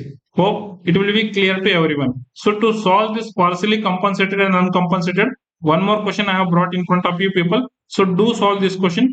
Clearly you people will get understand what is the compensated, uncompensated, what to see to say it is compensated, and what to see it is to say it is an uncompensated. Okay, so here the in the question, a 70-year-old COPD patient presents with a confusion and lethargy. Okay, and ABG shows the pH of the 7.30. Bacho, you have to say, if you want to say the answer as a compensated, the pH should be normal. Okay, so when the pH within the 7.35 to the 7.45, if it is coming, so it is in the compensated. It is in compensated. If pH is less than that, more than that, means it is completely uncompensated. Okay, so there is no compensation is there. To choose the answer, it's compensated, uncompensated. Look at the pH. If pH came to normal, means that is the compensated. If pH is not came to normal, that is the uncompensated. Clear mind. One word you keep in your mind. Okay. So then the next is the PaCO2. That is the 60 mm of Hg. Normal is the 35 to 45. Here it is the 60. So means it is the problem of the respiration and pH is decreased. So a respiratory acidosis and bicarbonate, which is, if the respiratory acidosis is there, the kidney will reabsorbs the bicarbonate to compensate this one. Okay, so means if the bicarbonate here, it will go till the 35-40 milliequivalent per deciliter. To compensate means we can say it is as the partially compensated at least. Okay, if bicarbonate raised means we can say this one is the partially compensated. So bicarbonate also normal here. So it is completely uncompensated respiratory acidosis. This is the case of the uncompensated respiratory acidosis. Okay, how to tell if we have to say it's uncompensated, so it should be between the 7.35 to 7.45. If it is not compensated, then we can say this one. Sorry, if the pH is not came to normal, we can say that one is in the uncompensated. Okay, so here the pH is also not normal. We said it is in the uncompensated. Okay, so then PaCO2 is the more. So we said this one is the respiratory problem. So there is the respiratory uncompensated. Okay, hope the concept is very much clear to you people. Okay, so then comes to the next word and important word here. Yes, that is the which of the following is an the example of the countertransference? These are the two important words. That is the transference and the countertransference from the psychiatry. So these are the impasses in the therapeutic communication, which are repeatedly striking in the exam. Just I want to brush up your knowledge here. Okay. So which of the following is the countertransference? Countertransference is the, yes, when the healthcare provider will show some feeling on the patient, and when the healthcare provider will say the patient, yes, you are looking like my son, you are looking like my grandparent, like he will, healthcare provider is having the feeling on the patient, so that is what we call as the counter transference.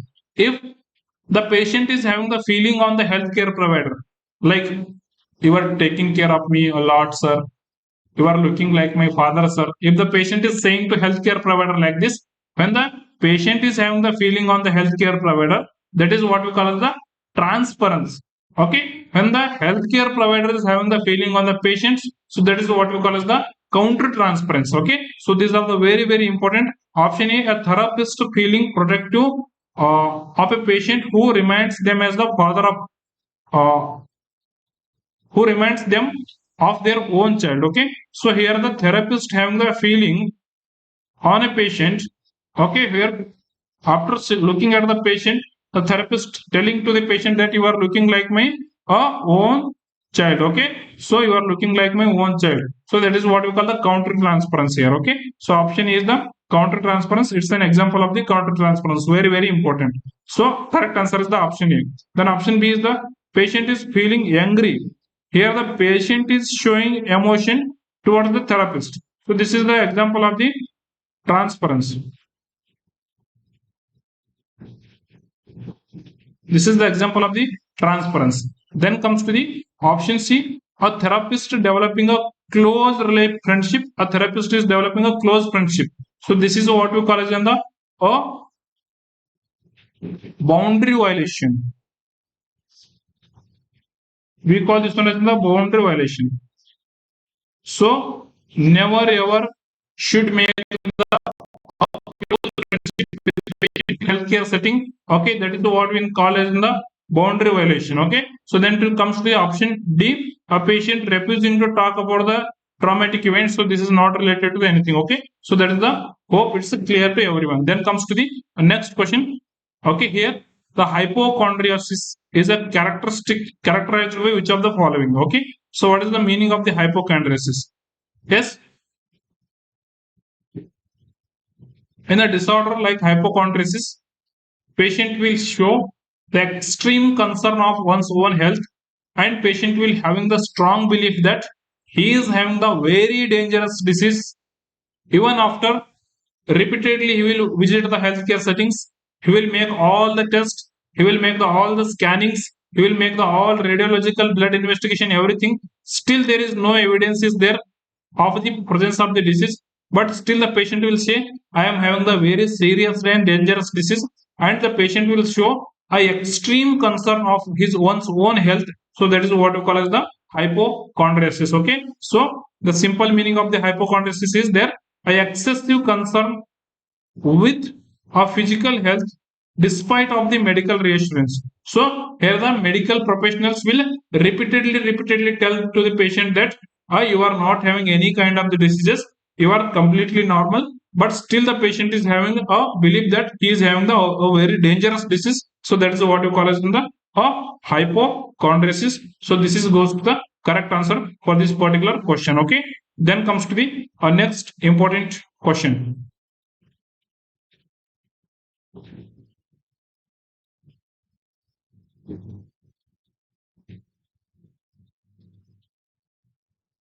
Here is the next very important question for you all.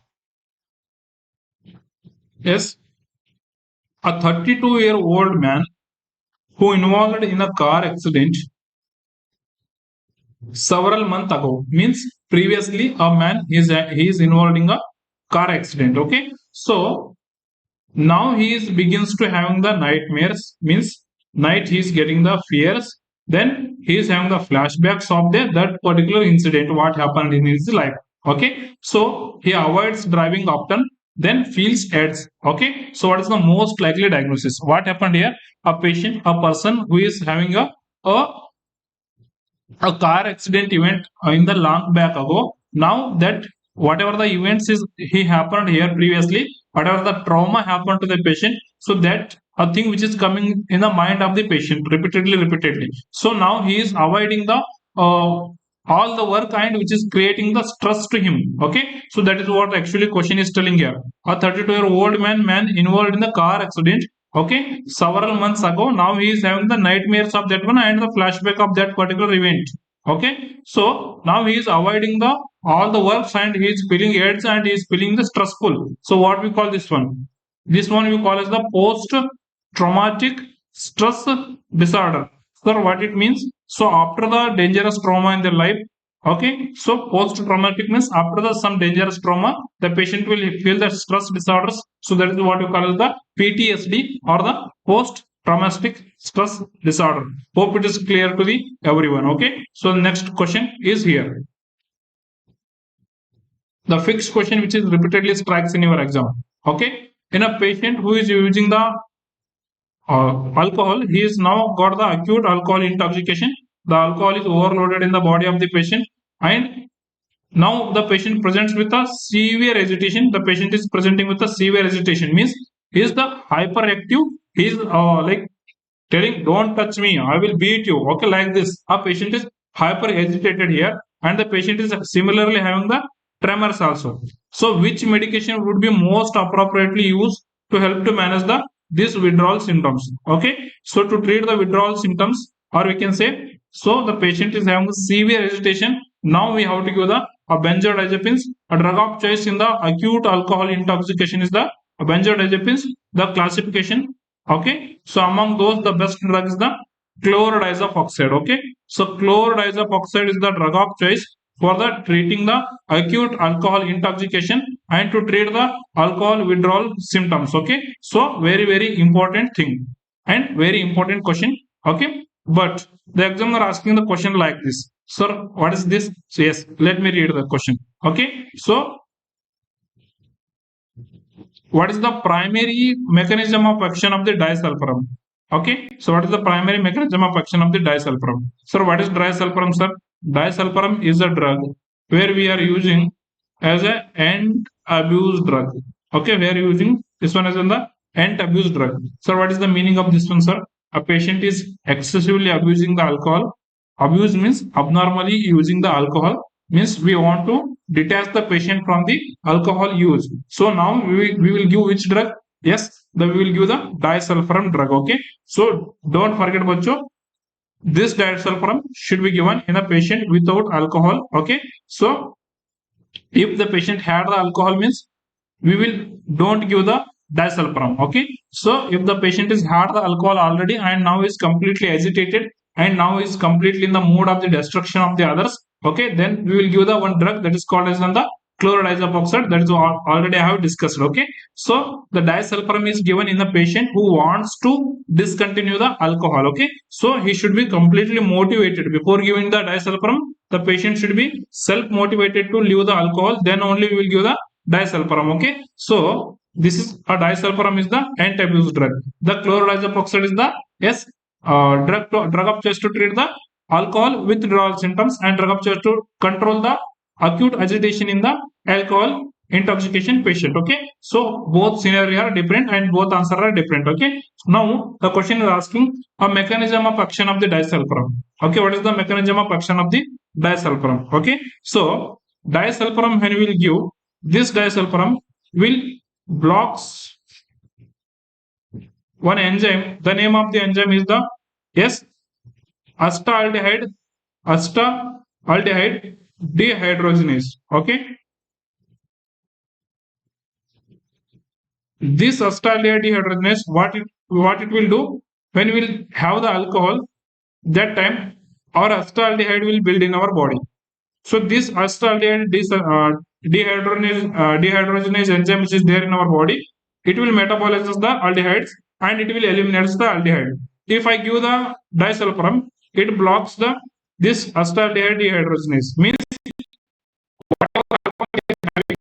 it is not metabolizing. Okay, so alcohol, whatever the patient is having, it is not metabolizing and the acetaldehydes are keep on improving in our blood. So the acetaldehyde improved means the patient will feel the dangerous hypertension, dangerous chest tightness. Okay, so seizures may happen and some dangerous unpleasant situations will create to the patient. Okay, so it blocks the breakdown of the acetaldehyde, okay, and causing the unpleasant effect when the alcohol is consumed after taking the disulfiram. So this is what we call as the anti-abuse drug, and so this disulfiram is also we can say the as the aversion therapy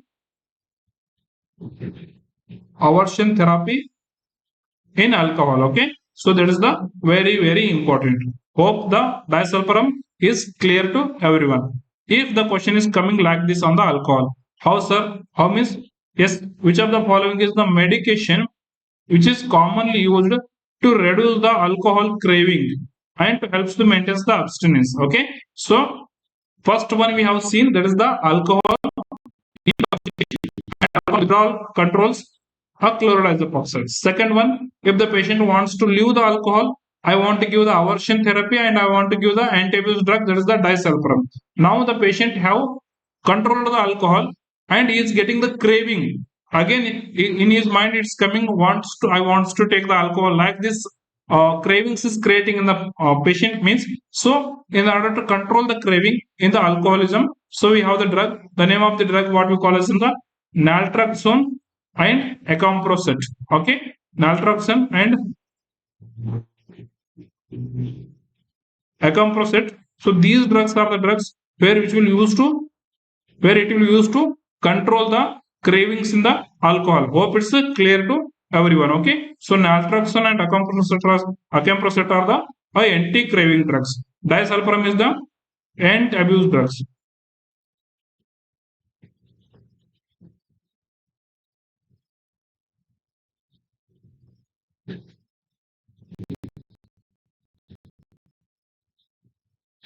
Disulfiram is anti-abuse drug and naltrexone is anti-craving drug.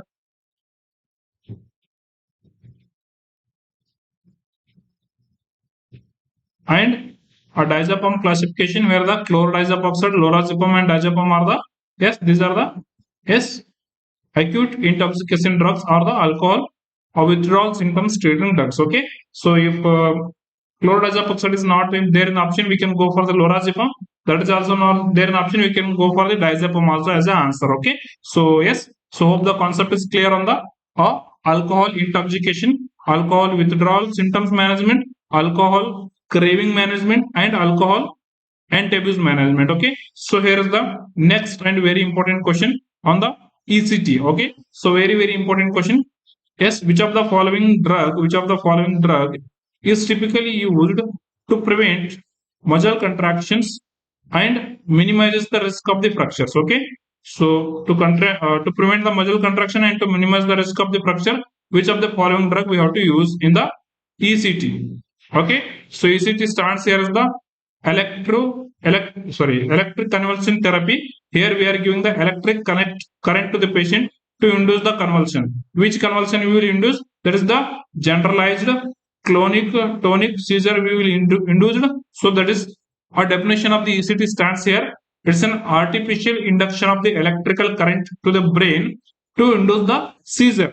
So that is the generalized tonic clonic seizure. Okay, so in before giving this one, we have to use the three very important drugs. One is the anesthesia, one is the muscle relaxant, one is the anticholinergics drug. Okay, anticholinergics to decrease the salivation, to decrease the oral secretion.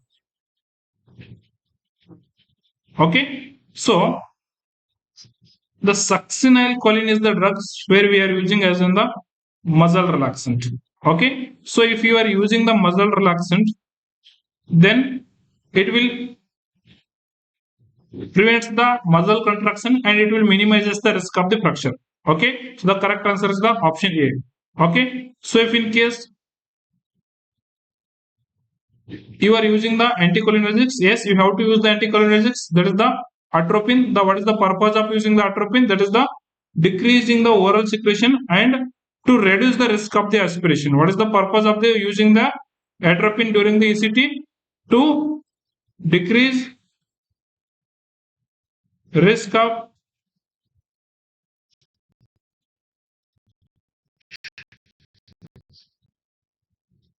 Okay, to decrease the risk of the aspiration, where we are using the atropine. And most importantly, the next one is the anesthesia. Okay, so the thiopental sodium is the anesthesia where we are using here. Okay, so that's the anesthesia using in the ECT is the thiopental sodium, and a muscle relaxant using in the ECT is the succinylcholine, and the anticholinergics using in the ECT is the atropine. The purpose of the muscle relaxant is to prevent the contraction of the muscle and to prevent the fracture during the ECT.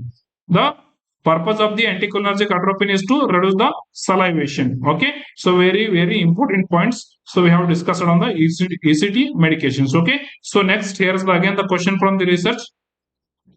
Which of the following best describes type 2 error? Bacho, in the statistics, we are having the two types of the error. One is the alpha error, another one is the beta error, or we can say type 1 error or the type 2 error. Okay, so type 1 error we also call as the alpha error. Type 2 error we also call as the beta errors. Okay, so when this happens, a type 1 error means actually a hypothesis is incorrect. Okay, sorry, actually hypothesis is correct or actually hypothesis is true. Okay, so if we are rejecting the true hypothesis, okay, so we are incorrectly we are rejecting the true hypothesis, means the actual thing is true and we are rejecting that one. That's one what we call as in the type 1 error or the alpha error. And a thing is false or the thing is null. Okay, the thing is false and we are unable to reject that one. Okay, so we are failure to reject the null hypothesis, means that is what we call as in the type 2 hypothesis. But in the question also they asked regarding the type 2 error, sorry, the type 2 error or the beta error. So what is the best description of the type 2 error or the beta error? Here we are actually failing to reject the null hypothesis or the false hypothesis. So that is what we call as in the type 2 error or the null hypothesis.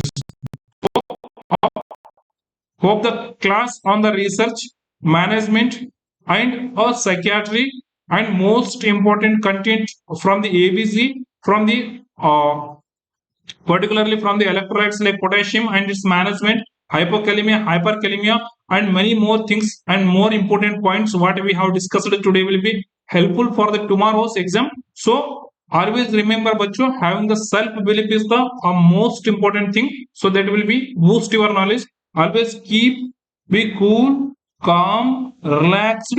Okay, remember your parents when we will be sitting in front of your exams. Okay, take a bow in front of your parents. Imagine you are in front of your bowing in front of your parents. Okay, take a ashirwad from your parents and go to the exams. Yes, the win is yours. So you will be only in the selection list. Okay, so thanks for watching the video till the end. If you found the video is helpful, so don't forget to hit the like button. So don't forget to subscribe to the channel also. Yes, if you want to join our Telegram group, I have given the link in the description box.